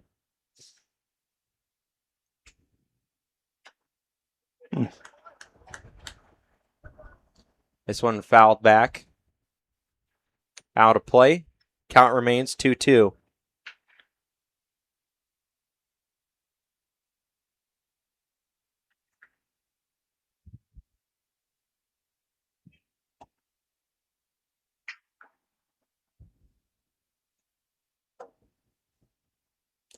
The 2-2 hard hit ball out towards right center field. And that one out of here. Austin Ritchie with his solo shot. And things starting to get interesting here at the Tomato Patch as Winter Colome now down by a run. See there, Austin Ritchie coming in to score from the Pheasants. He got all of that one. Already 2 home runs in this ball game. Zach Harder stepping to the plate for Winter Colome.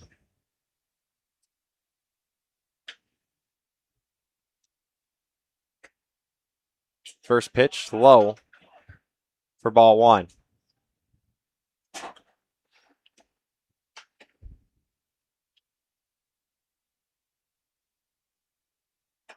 Swinging away. And the count now 1-1.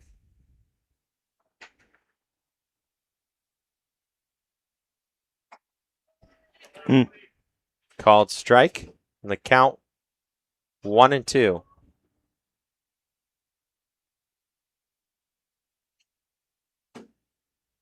The 1-2 pitch from Scott. High. And it's now 2-2 to Zach Harder. The offering on the way. This one put on the ground towards second base. Wilhelm there, and a 4-3 put out for out number 1. It's going to bring up now number 4, Isaiah Olson, to stand in.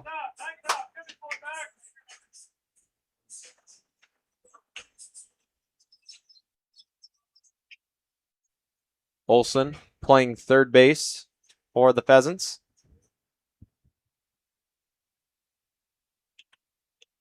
First pitch, in for a called strike.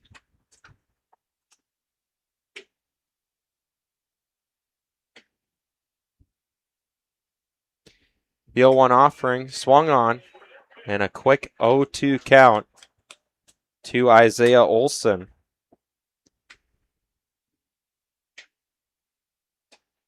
This one going to miss high.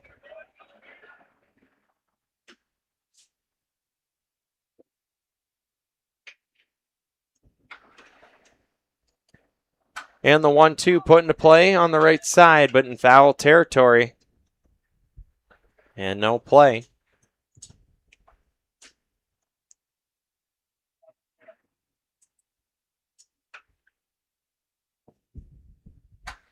And the 1-2 pitch hit out towards right center field. Borman ranging over, and he'll make the grab.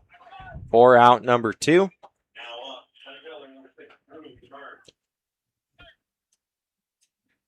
That's going to bring up now number 6, Drew Demers, to stand in. That'll turn the lineup over. This is top of the order here for the Pheasants. We'll see if Mr. Demers can extend the inning for the Pheasants.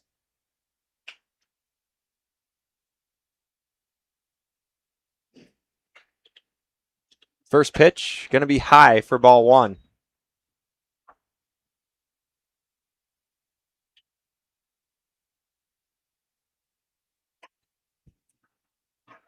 Swing and a miss as well, 2-0.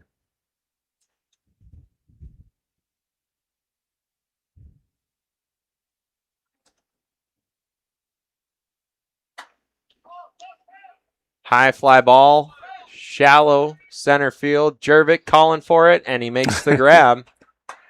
4 out, number 3. After that solo shot by Austin Ritchie, Winter Colome now trails by a run. Mudcats coming to bat. We'll see if they can answer back in the bottom of the 6th. That is on the way next on Live Ticket TV. For generations, Harder Boys Trucking of Colome has lived and loved the game of baseball, proudly supporting their winter Colome Pheasants every season. On January 16, 2026, the Pheasants suffered an unimaginable loss when teammates Reed Harder and Chandler Bakley were taken too soon in a tragic car accident. Though they are no longer on the field, their spirit, passion, and love for the game live on, watching over their teammates from above with pride. Reed and Chandler will never be forgotten. Pests don't wait, and neither should you. At Olson's Pest Technicians, we've been protecting homes and businesses for over 55 years. From bats in the attic to rodents in the walls, ants in the kitchen, termites underground, even swarms of mosquitoes. We've seen it all, and we handle it all. With expert technicians, ethical treatments, and service across South Dakota, Nebraska, and Iowa, you can count on Olson's to get the job done right. Contact us today at Olson's Pest Technicians. Family owned, community trusted.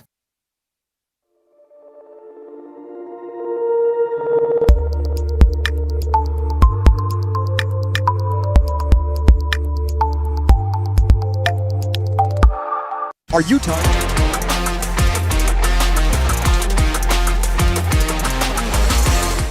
Welcome back to our bottom of the 6th coverage on Live Ticket TV. To stand in for the Mudcats is going to be top of the order, number 0, Luke Borman. O'Brien out, getting ready to start his 6th inning of work. So far, O'Brien has just had that one tough inning in the 3rd, but after that, he's been rock solid for this Pheasants team.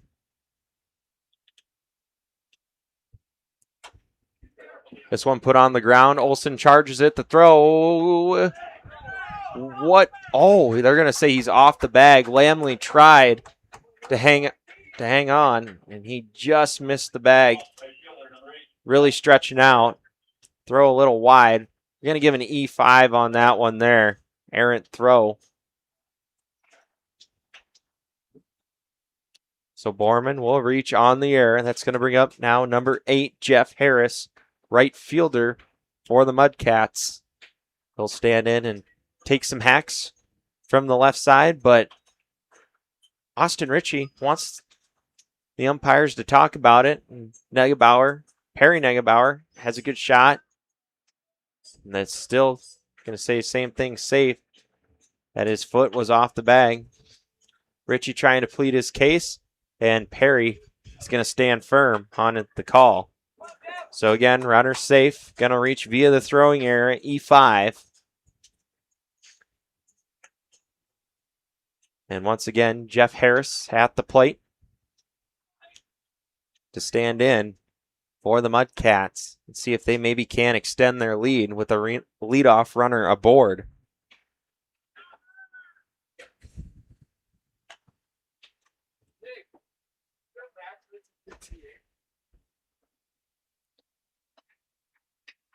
Mudcats might be making some changes. I just heard the mask if Max was listed as the DH as well. Pitcher DH, the Ohtani rule. So maybe thinking about making some defensive alignment changes.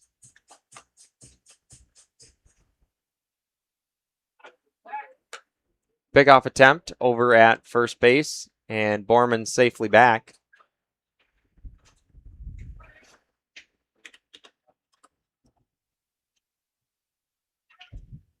Runner takes off, and Borman going to be tagged out.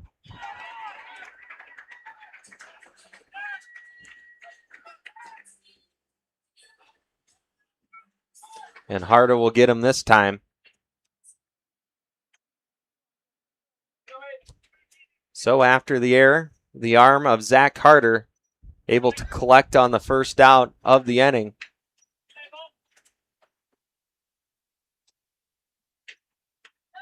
Swinging a wave, and the count now 2-1 to Jeff Harris. Again, our next matchup going to feature the Mount Vernon Mustangs and the Platte Killer Tomatoes. That will be our nightcap tonight. Should be a good ball game. Ball put into play on the ground. And an errant throw now by Calhoun. And Harder doing a nice job. Backed him up, preventing Harris from advancing.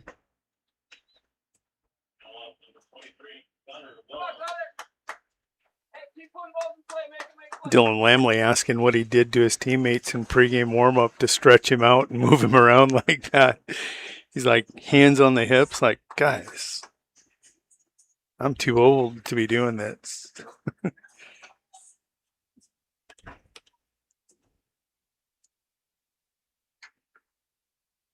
Batter here now is Gunnar Wilhelm. Again, Harris aboard now for the Mudcats. 2 back-to-back errors now committed by the Winter Colome Pheasants.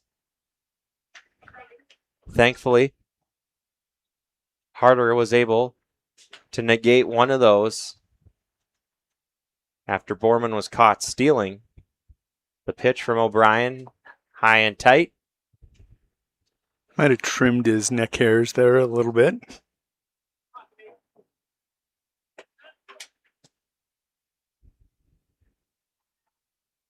Pickoff attempt from O'Brien. And Harris safely back.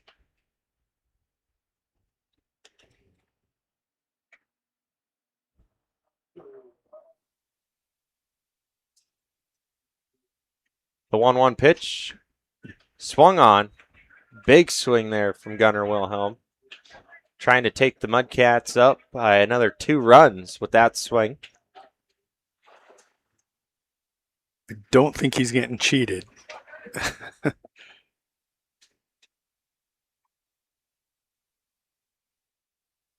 1-2 pitch. This one hard hit out to right center field going back. And this one out of here. 2-run shot for Gunnar Wilhelm. His second of the tournament.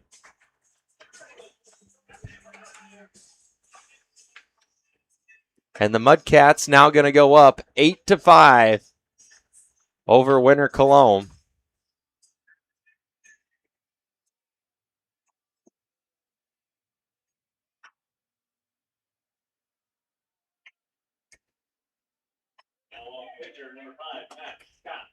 And that's going to bring up the counterpart of O'Brien, Max Scott, to stand in. Scott with a couple of base hits on the night.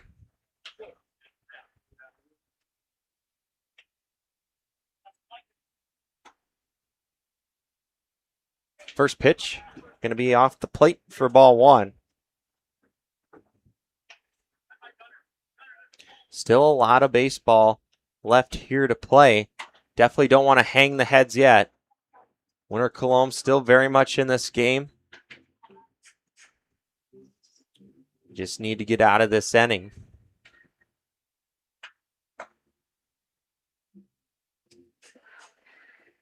And minimize the damage. The 1-1 offering. Curveball, gonna miss. Makes it 2-1.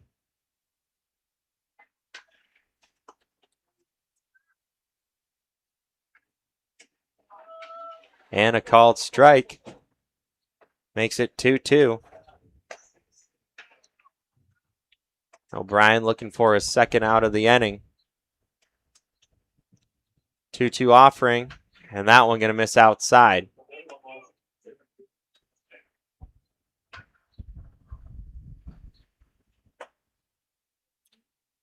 Full count, base hit, ball four opportunity. The payoff pitch from O'Brien, and this one fouled off the end of the bat down the right side. Scott hanging in there, trying to keep this inning going for the Mudcats.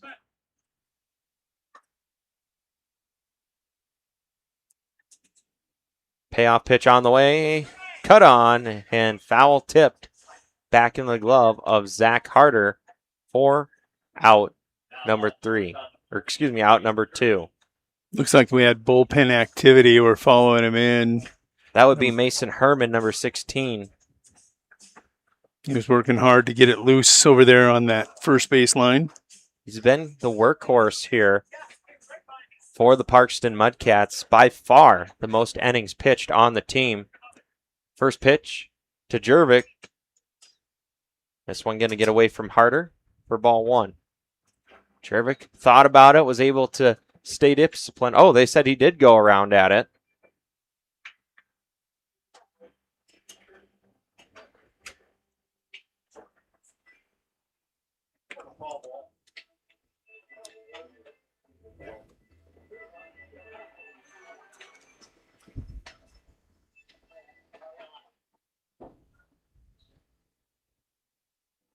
The 0-1. In the turf. They'll even things up at 1 apiece.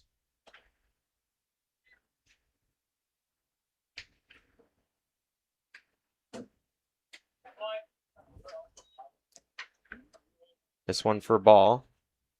2-1. Just pulled up the Mudcats here. Take a look. After this pitch, the ball going to miss down, and it's 3-1. Mason Herman with 55 innings pitched on the year. That is almost 20 innings more than the next highest guy. It's actually 18. Next guy is Doyle. This one, hard hit ball, line drive, and Jervik will single to extend the inning for the Mudcats.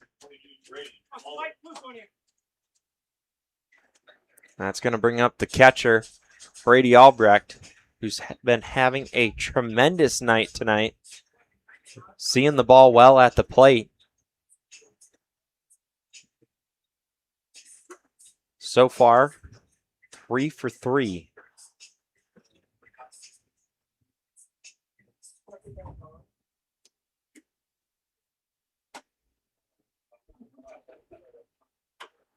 First pitch swinging. It's going to be fouled off. Again, as I stated earlier, coming into the tournament, Brady Albrecht batting well over 400. He's actually just shy of 500 on the regular season. It's been a nice addition to this Mudcat lineup, and he makes it hurt. Nice stop.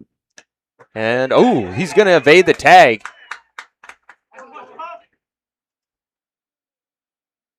Jervik did a nice job. He was able to swim around Dylan Lamley because the ball did get there first. But Jervik able to swim around and attack that back part of the bag, and Lamley just not able to reach for him. I also believe Brady Albrecht won the leader on the Mudcats as far as RBIs go.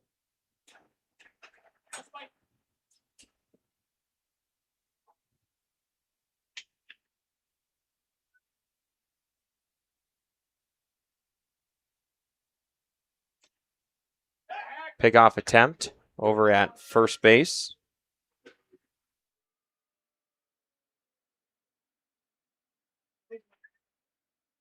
Oh, Brady Albrecht and Max Scott both tied with 23 RBIs. But you got to remember about the RBIs that he's already hit in tonight. So he's actually leading them right now.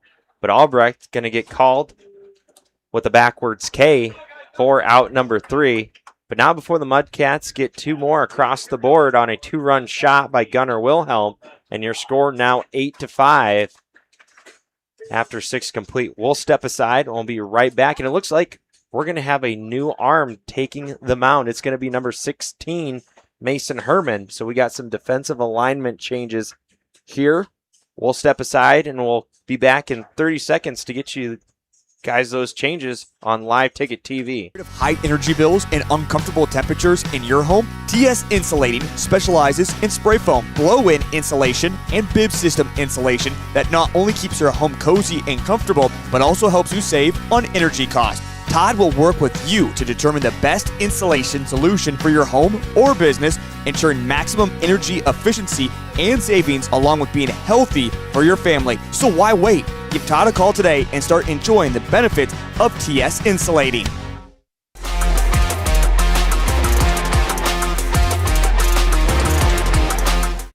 Hello and welcome back. Got our defensive alignment changes. So Mason Herman is going to come in for first baseman Tate Colome, and pitcher Max Scott is going to move from the mound over to first base. Again, as I stated before, Mason Herman, the workhorse for the Parkston Mudcats, comes in with 55 innings flat through 12 games, 6 games started, 264 batters faced, 916 pitches.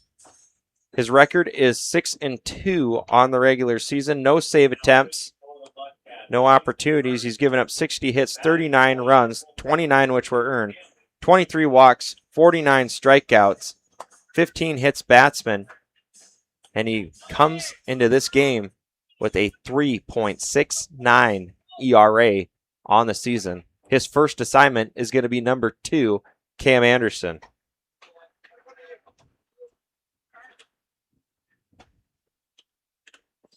First pitch, going to miss for ball 1. The 1-0 offering on the way. Put into play over on the left side. It's a long throw for Frudenthal, and it's going to get away from Scott. I'm going to give Camden Anderson a hit on that one. I think he would have made it easily. Yeah. Replay just showed I think he was going to make it. Tough play on that high hop over at third base. You got to get a clean glove on it, clean leather, clean handle, strong throw. Camden just too fast. So we can close the book officially here on Max Scott. He's going to finish the night with 6 innings pitched. He's given up 5 hits, 5 runs, 4 which were earned, 4 walks, and 1 strikeout. He also had 2 hits batsman. Batter here, Derek Gracer, is going to take a swing, and it'll be a high fly out for center fielder Luke Borman. It's going to bring up now number 20, Landon Calhoun.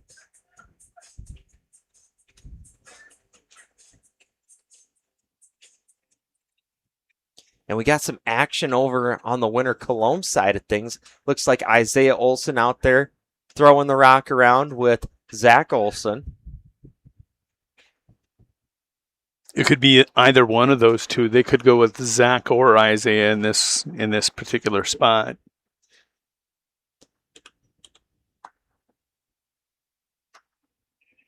Swinging a wave by Calhoun. I haven't seen a whole lot of action. I know back when Isaiah played for Mount Vernon Plankington, he pitched quite a little. So I think I'm going to assume that he would be the one to come in. I could be wrong, but I'm confident. I'm going to stick with it. I'm going to stick with my answer. I'm locking in. The 0-2. So Zach Olson, one time in Little League Baseball, he's ambidextrous. He had a glove for each hand. He went out and he threw his maximum on his right arm, then went out in the next inning and threw it on his left arm. They stopped it. You can't do that, but the thought was there. The 1-2, hard hit ball up the middle. Borman going to knock it down. And the throw in, Borman with a pretty good arm. Anderson just going to hold up, and runner's just going to move from station to station. That brings up a dangerous hitter here for Winter Colome. Dylan Lamley stepping in. He's got 2 runners aboard. Tying run at the plate for the Pheasants. That 480 average, a pretty good average for Dylan. First pitch to Lamley, a called strike. Lamley, his last plate appearance, did go down on strikes.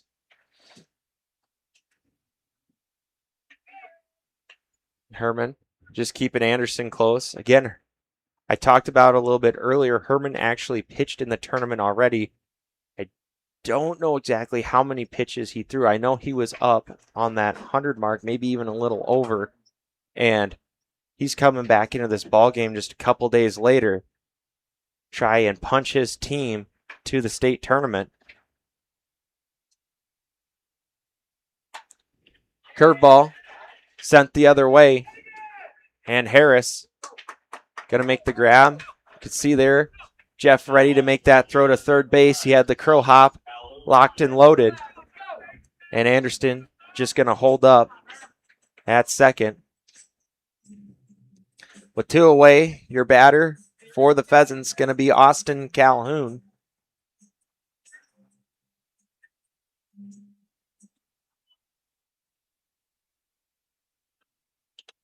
First pitch to AC, going to be high for ball 1. Oh, you said the word. AC on such a hot day. Yeah. Earlier this tournament, we were cooking. Hard hit ball by Austin Calhoun. That's going to be extra bases. Oh boy, and it might be a 2 RBI double. And it will be. A 2 RBI double for Austin Calhoun. And once again, Winter Colome making things interesting here in the top of the 7th inning, just trailing by a run. And again, if we take a look at this game, and I think Mr. Brozick can probably agree with me on this one, all of Winter Colome's run have come on 2 outs. Yeah, I think you're absolutely correct. Besides the solo shot by Austin Ritchie, that is the only one that has not come across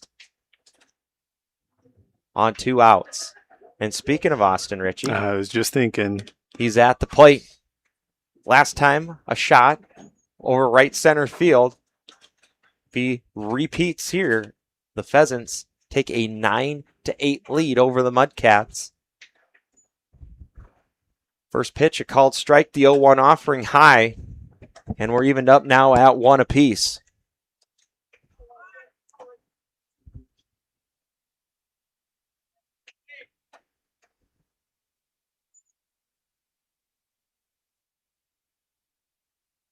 The 1-1 offering in the turf. him and Brady being very cautious here with Austin. You're not seeing anything hanging out over the middle. They're painting edges right now.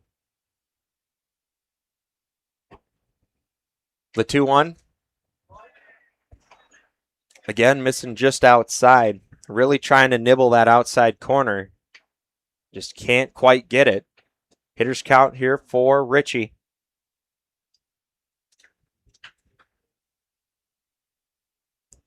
The 3-1 offering on the way.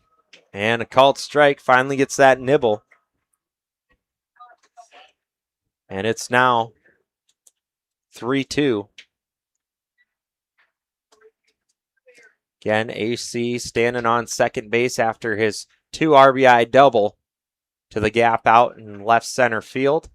Payoff pitch on the way. Ritchie going to put it on the ground. Frudenthal gives chase. The throw in time. 5-3 put out for out number 3, but not before Winter Colome able to add 2 more to their total. Your score now 8-7 after an 2 RBI double by Austin Calhoun.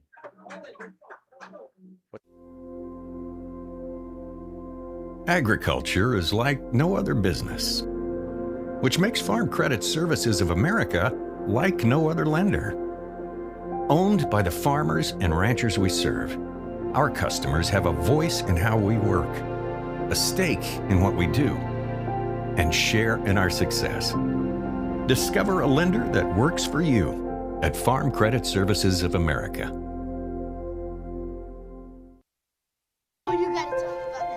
The innocence of youth. Is there anything any better? But soon they'll be in high school and facing all the same challenges you faced. How to make friends, how to fit in, how to be cool. We want our children to have everything they'll need to live fulfilling and productive lives.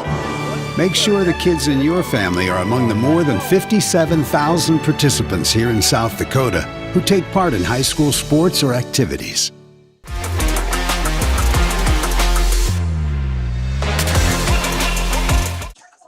Welcome back to our bottom of the seventh action. And boy, we've had a seesaw match here back and forth between these two teams. It has been some good baseball played here at the Tomato Patch in Platte, South Dakota. Again, Winter Colome just tagged on 2 more runs. They now trail just a run. And to lead things off for the Mudcats, going to be number 21, Spencer Freudenthal, to stand in on the left side. First pitch from O'Brien. In for a called strike.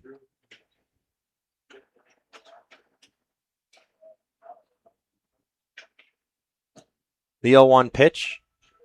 Called strike and a quick 0-2 count to Freudenthal, and O'Brien picking the corners after Freudenthal hit a 2-run shot. Swinging away for strike 3. Freudenthal chasing hello and away. And that's just a good location there by Kelly O'Brien. Recognizing the situation, hey, I'm up big, 0-2. Let's give a chase, see what happens. And right there, he's going to be rewarded with a strikeout. That's going to bring up, I believe that's the pitcher, Mason Herman. So he's going to make his first plate appearance of the night. And a big swing there. And looks like maybe his helmet a little too big. As after that swing, he lost some of his sight as it falls down over his eyes. Maybe he was just swinging so hard. Or both. Or both. 1-1 is the count.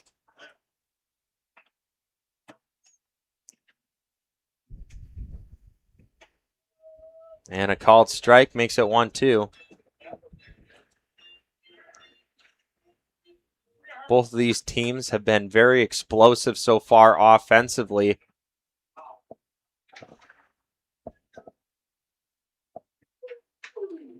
$13 hits for the Mudcats, 8 for Winter Colome. The 2-2 offering to Herman, and that one going to miss off the plate. O'Brien doing a nice job. 132 pitches, and it doesn't look like his velocity has dropped once. Payoff pitch on the way, and this one going to run high and tight for ball 4. So Mason Herman going to draw the walk. And we're going to have time called as our courtesy runner, Ryan McGinnis, going to come in for the pitcher.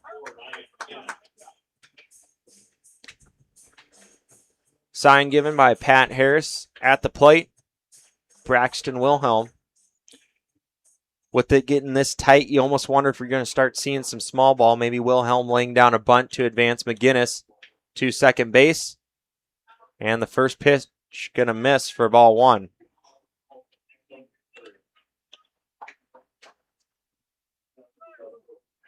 Pickoff attempt, and McGinnis safely back.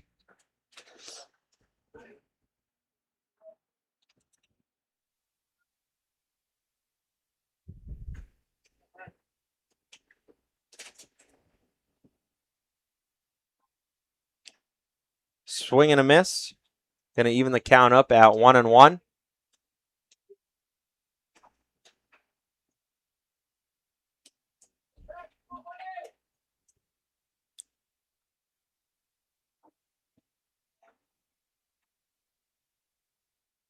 The 1-1 offering going to be high, and it's 2-1.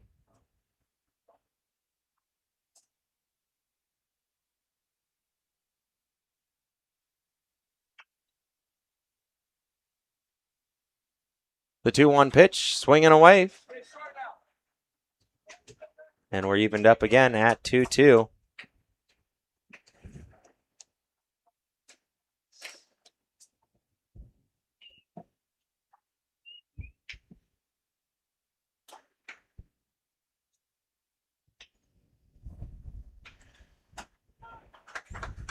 That one high. Base hit, ball 4 opportunity for the Mudcats.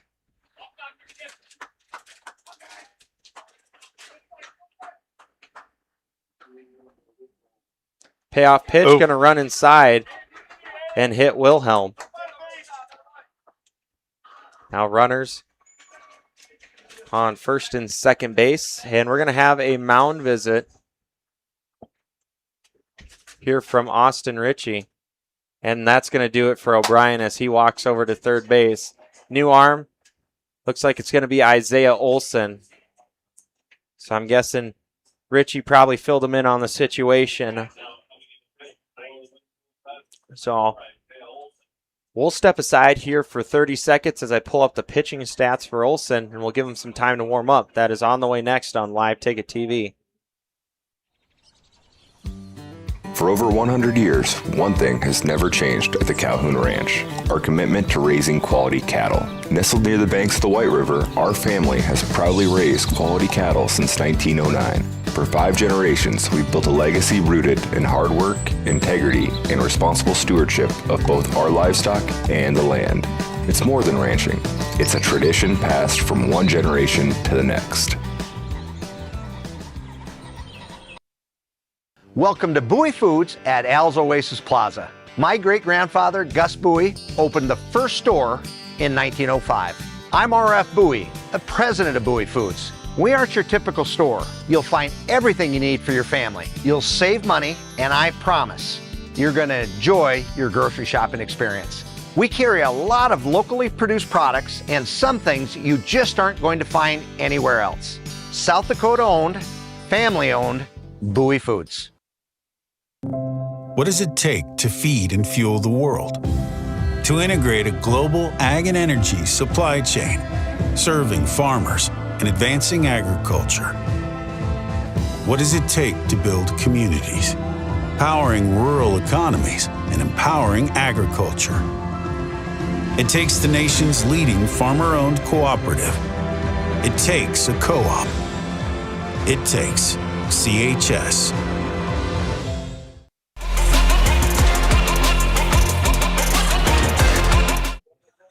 Hello and welcome back as Olson finishes his warm-up tosses here in the bottom of the 7th inning. Can't quite close the book yet on O'Brien as these 2 base runners would go against him.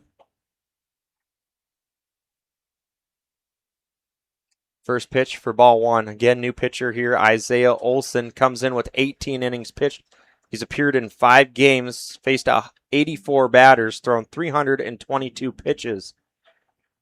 His record is 1-0, no save opportunity for Mr. Olson. He's given up 17 hits, 15 runs, surrendered, 12 which were earned, 9 walks, 22 strikeouts, and 3 hits batsmen. Coming in this game, he has a 6.00 ERA.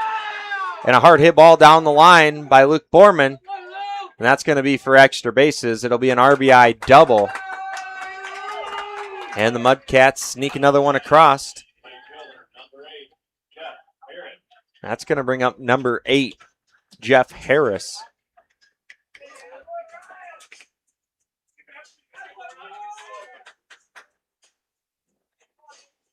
Again, the hitting here for the Mudcats continues. They have done an excellent job tonight. They are seeing the ball well. Harris going to put this one into play on the right side. Austin Calhoun ranging back. The throw into Landon Calhoun, and it'll be a sac fly for Jeff Harris as Braxton Wilhelm comes across the plate. And Luke Borman will tag up from second base, so now he stands just 90 feet away. And that's going to bring up Gunnar Wilhelm, number 23, to stand in for the Mudcats. 2-run shot in his last appearance. First pitch swinging, hard hit ball out to right field. AC going back and gone. Back-to-back two-run shots for Gunnar Wilhelm, and the Mudcats go up big in the bottom of the seventh.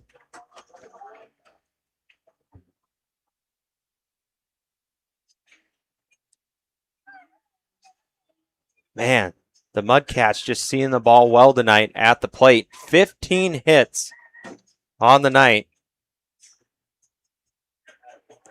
They came ready to play, and it shows.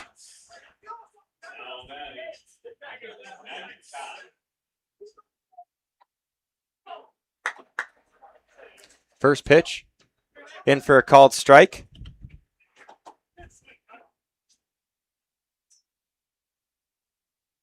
Just got the lineup handed to me. Thank you, Mr. Derek Denning.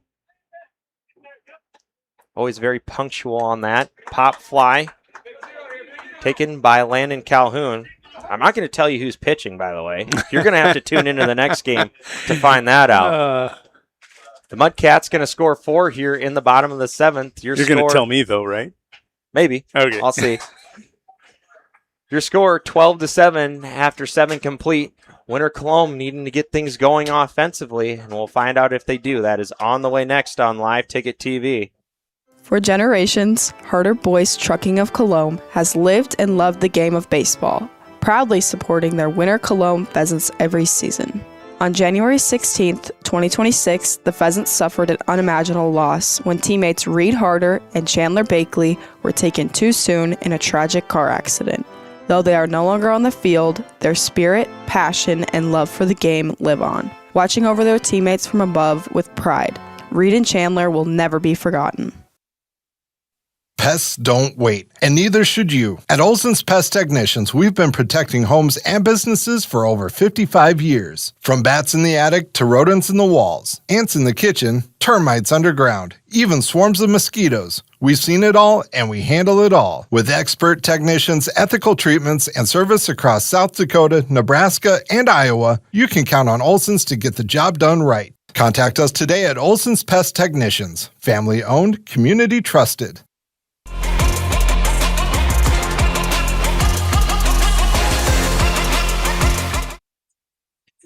Welcome back to our top of the 8th on Live Ticket TV. Hope you guys are enjoying District 5B coverage, Sunshine League action here at the Tomato Patch in Platte, South Dakota. Again, the sponsors that you see in between breaks and at the top left of your screen are making this production possible. Without them, you guys would not be able to see this game. So thank you once again to the sponsors. Batter here for Winter Colome is going to be number 7, Zach Harder. And he's got a 2-0 count.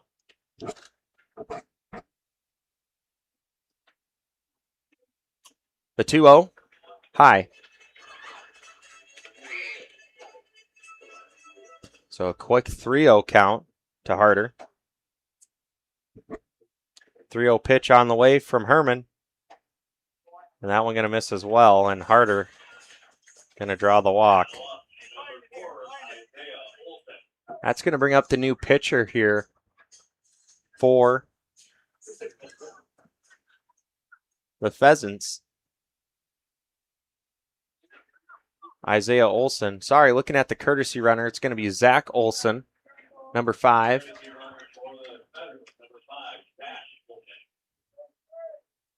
So he will take over the base running duties for Zach Harder.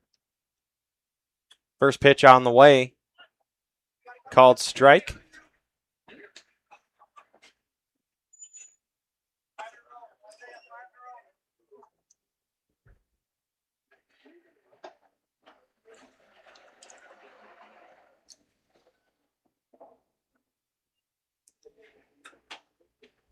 The 0-1 pitch off the plate. That'll even things up at 1 apiece.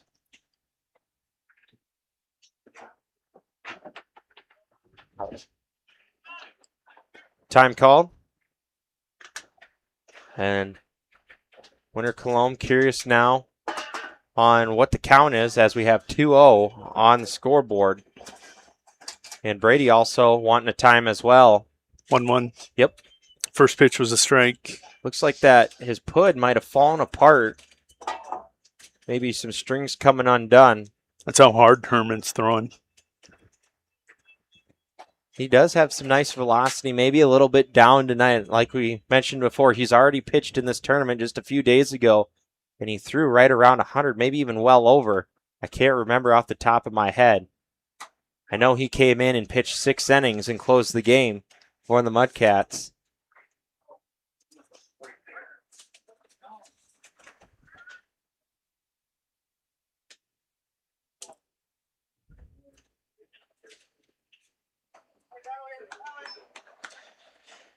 Count is 2-1.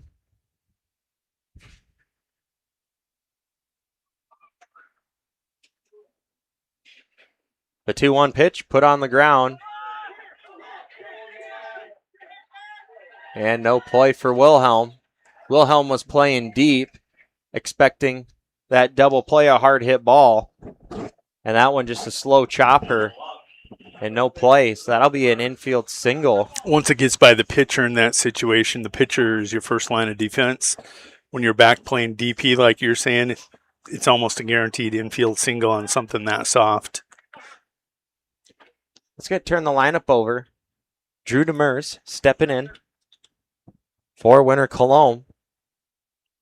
2 runners aboard. And an opportunity to get things going here for the Pheasants. Called strike, evens it up at 1-1.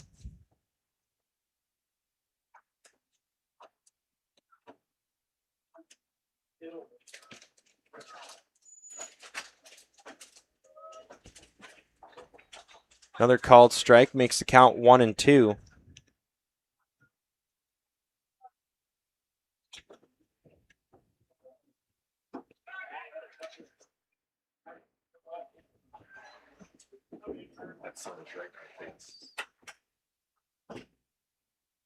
The 1-2 pitch put into play up the middle. The throw in time on the fielder's choice. Can't quite get the speedy Drew Demers going to first.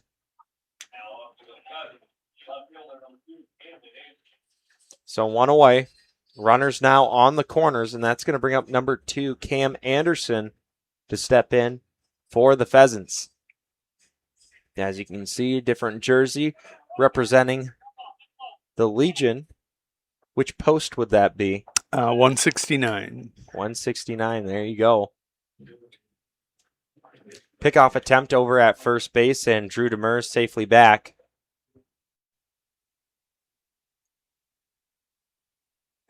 First pitch high and tight for ball 1.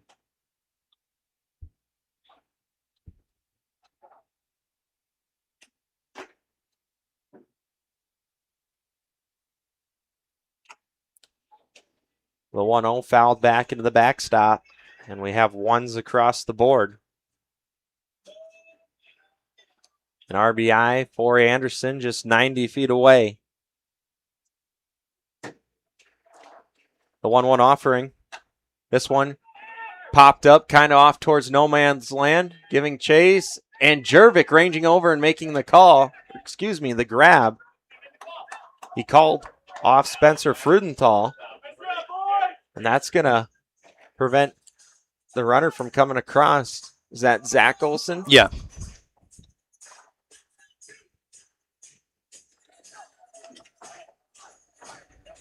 Tough play. Great play by Jervik.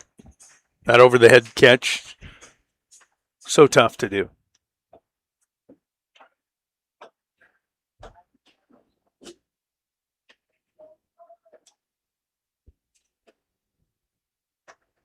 First pitch low for ball 1.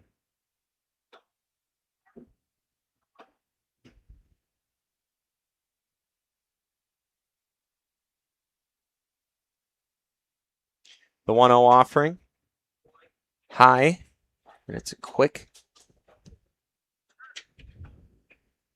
2-0 count.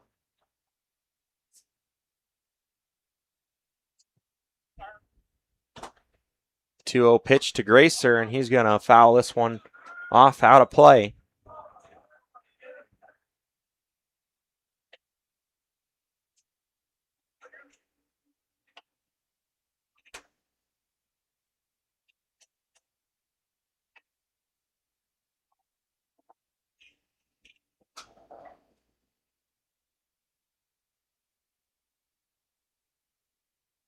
2-1 offering from Mason Herman. Line drive out towards center field. Borman there, and he makes the grab for out number 3.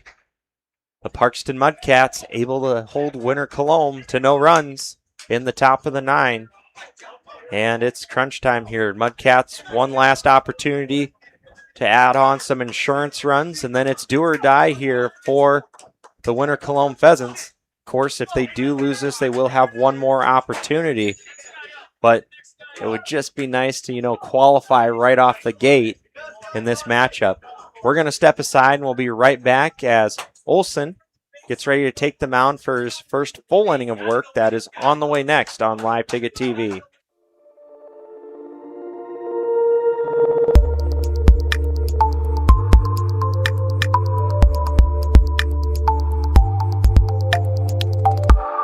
Are you tired of high energy bills and uncomfortable temperatures in your home? TS Insulating specializes in spray foam, blow-in insulation, and bib system insulation that not only keeps your home cozy and comfortable, but also helps you save on energy costs. Todd will work with you to determine the best insulation solution for your home or business, ensuring maximum energy efficiency and savings along with being healthy for your family. So why wait? Give Todd a call today and start enjoying the benefits of TS Insulating. Agriculture is like no other business, which makes Farm Credit Services of America like no other lender. Owned by the farmers and ranchers we serve, our customers have a voice in how we work, a stake in what we do, and share in our success. Discover a lender that works for you at Farm Credit Services of America.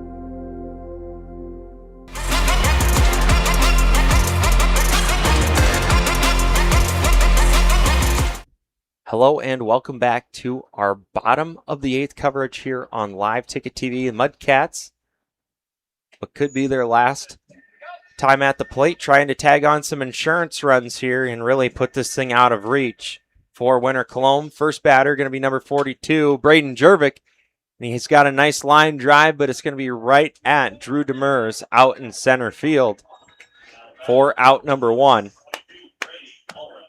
That's going to bring up number 22, Brady Albrecht, to stand in for the Mudcats. The backstop tonight. He's done an excellent job back there as well as at the plate as well. First pitch on the way from Olson, and Albrecht going to take that for a called strike. Speaking of which, we can close the book on Kelly O'Brien. He went 6 1/3 innings where he's given up 13 hits, 10 runs, 8 which were earned, 4 walks, and 8 strikeouts.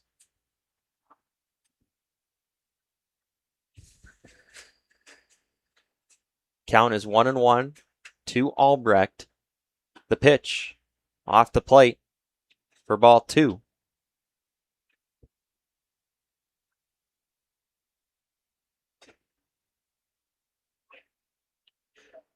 The 2-1 pitch, and that one just low. Nice off speed from Olson, and he's quick to work. That one's going to be low, and Albrecht will draw the walk, and we'll have time called as a courtesy runner. Checking in for Brady Albrecht, it'll be Caleb Weber. And stepping to the plate now is number 21, Spencer Freudenthal. 3 home runs tonight from both of these teams, one by this man here at the plate. And I apologize, 4 home runs as Gunnar Wilhelm with 2, Austin Ritchie with 1, and Spencer Freudenthal with 1 as well. First pitch in for a called strike. Pickoff attempt over at first base, and Weber safely back.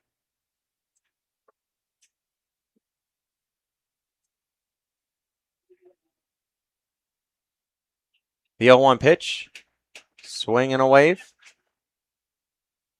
and a quick 0-2 count to Spencer Freudenthal.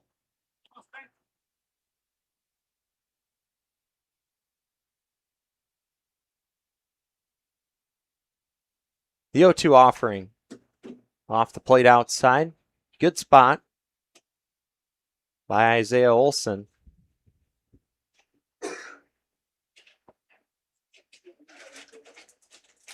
The 1-2 pitch. Hard hit ball down the right side.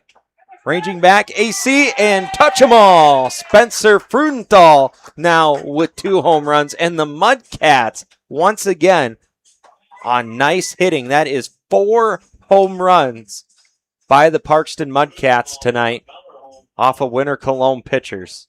2 by Spencer Frudenthal and 2 by Gunnar Wilhelm. And the Mudcats go up another 2 runs. Your score now 14-7. And that's going to bring up number 16, the pitcher, Mason Herman. Just a couple days ago, I was reading about with this heat wave, there was going to be possible rolling power outages in 17 states, South Dakota being one of the 17. We got no power outages tonight. We got power alleys. Yeah. Power hitters hitting some long balls tonight at the Tomato Patch. And not a small field. Lions, 220. Power alleys, 365. And center field, straight away, 350. Mudcats just seeing the ball well tonight. 1-2 count to Mason Herman. Technically, no official at bat. And this one, a line drive out to left center field, or right center field. And the speedy Drew Demers going to make the grab for out number 2. That's going to bring up number 99, Braxton Wilhelm. Wilhelm in his last appearance hit by pitch.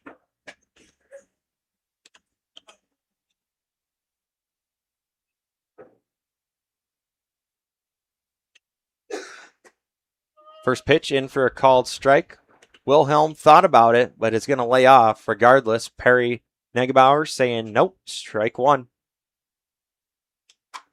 The 0-1 fouled off. Landing in the soft gravel right behind us.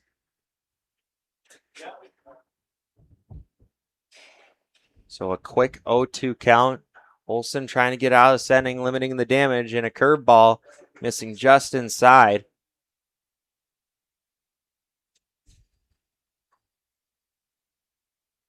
A 1-2 pitch. Curveball swung on. High fly ball out to left field, and Camden Anderson there to make the grab for out number 3. But not for the Mudcats. Scratched 2 more across the board on a 2-run shot by Spencer Frudenthal. And they now lead 14-7. And Winter Colome coming out in the top of the 9th, making their last stand. They need 7 here in the top of the 9th inning to tie this thing up and play for extras. 8 to be the go-ahead, and then they have to come out and play defense as the Mudcats would return to the plate.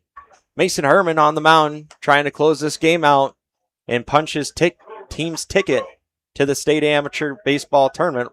We'll see if he does that on the way next on Live Ticket TV. The innocence of youth. Is there anything any better?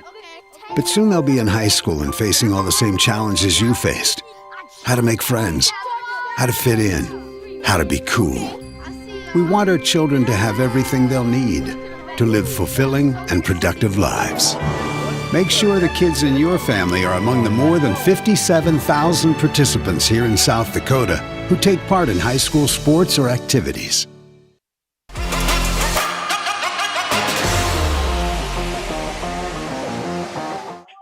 And welcome back to our top of the 9th inning. Again, Winter Colome making their last stand. Again, the winner punches their ticket to the state tournament. Landon Calhoun to lead things off for the Pheasants. Again, the loser here not making an exit. They will play in the last chance game on Friday at 6 p.m. against the loser of the following game, and that would be between Mount Vernon and Platte. Good play there by Jervik.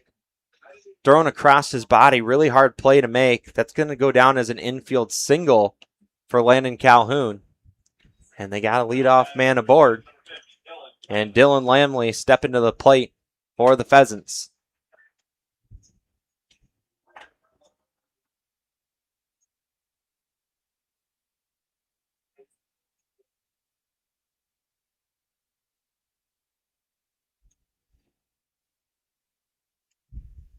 First pitch on the way, line drive out to a gap.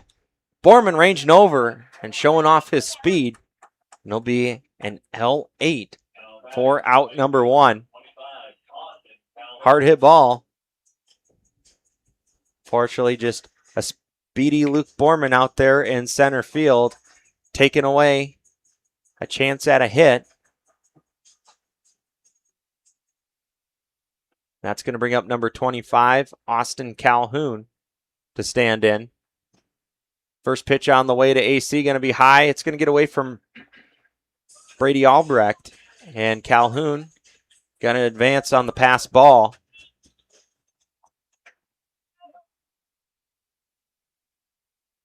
So an RBI opportunity for Austin Calhoun. In his last plate appearance, a 2 RBI double. This one off the inside part of the bat. Kind of got jammed there. It'll be a fly ball right to Jervik. That's going to bring up Kelly O'Brien to stand in.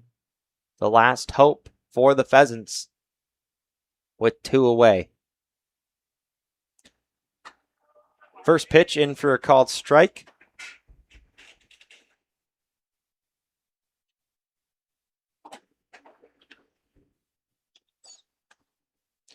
The 0-1 offering going to be downstairs for ball 1. That'll even things up at 1 apiece.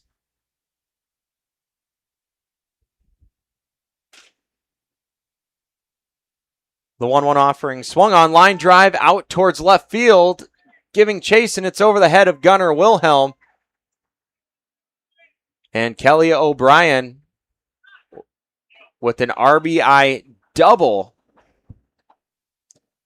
for the Pheasants. And once again, with 2 away, a run comes across the board for the Pheasants. And that's going to bring up number 7, Zach Harder, to stand in.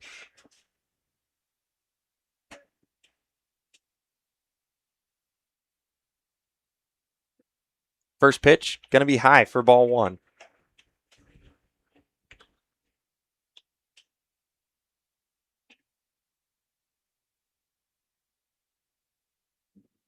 The 1-0. Cut on, fouled off. Count is 1-1.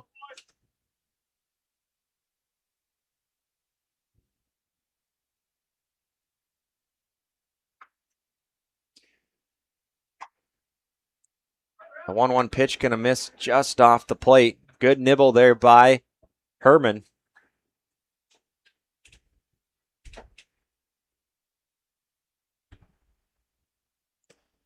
The 2-1. Hard hit ball up the middle and another base hit. They're sending O'Brien. And Borman just going to throw it in. So an RBI single now for Zach Harder. And 2 runs across now for the Pheasants. Courtesy runner checking in for the catcher, number 5, Zach Olson. And at the plate is the pitcher, number 4, Isaiah Olson. Again, taking a look at it, just a well played game by both of these teams. I mean, the offense really showing up for both these teams. In total, 29 hits tallied on the day between both these teams. Winner Colome with 13 as of right now, and 16 for the Mudcats.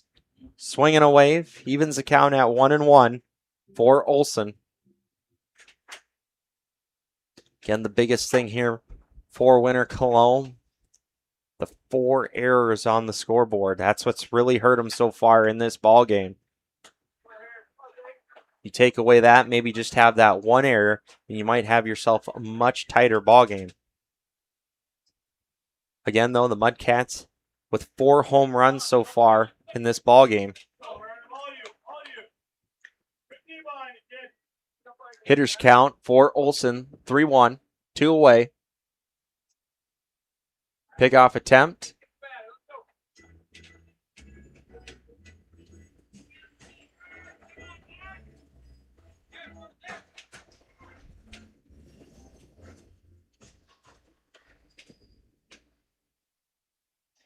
3-1 offering on the way. Popped up, out of play on the right side of the field. And it's going to land in the gravel behind us, right in between the cars.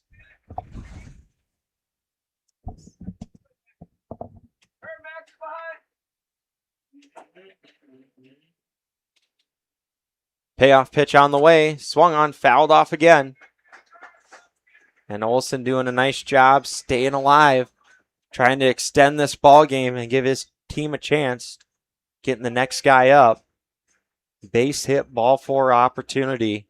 Herman trying to put a close to this. The payoff pitch called strike three for out number 3. And the Parkston Mudcats have punched their ticket to the state tournament 14-9. And taking a look at it here on your screen, Winter Colome started off early 3-0, and then the Mudcats, you can see they're in that third inning, a big inning, 6 runs. Winter Colome fired back, making it 6-4, and then they scored another one, making it 5-6. Mudcats on a 2-run shot in the bottom of the 6th to go up 2 more. Winter Colome answers back with 2 runs of their own on that 2 RBI double by Austin Calhoun. And then in the 4th inning, in the 7th inning, they put up 4 runs. And then the Mudcats once again, 2 runs in the 8th on a 2-run shot by Spencer Frudenthal. But Winter Colome definitely did not give up in that bottom of the 9th. They came back, fired 2 more runs across the board, just not enough. And it comes down to, as you see on your screen, the errors on the board. 4 errors for the Winter Colome Pheasants tonight. Again, they are not done yet. They will play on Friday at 6 p.m. against the loser between this next game here, and this next matchup will feature the Platte Killer Tomatoes and the Mount Vernon Mustangs. But for this game here, that's going to do it for Jody Brozick and I. So if you're watching on liveticket.tv, just exit from that stream in about 2 to 5 minutes, refresh the page, and click into that second game, and we should be live. Same thing on YouTube. If you're watching on 605 Sports, just exit, refresh the page, and click into that next stream in 2 to 5 minutes. But that's going to do it for Jody Brozick, Zach Hotchkiss, and Caden Donahue. We will see you in the next game.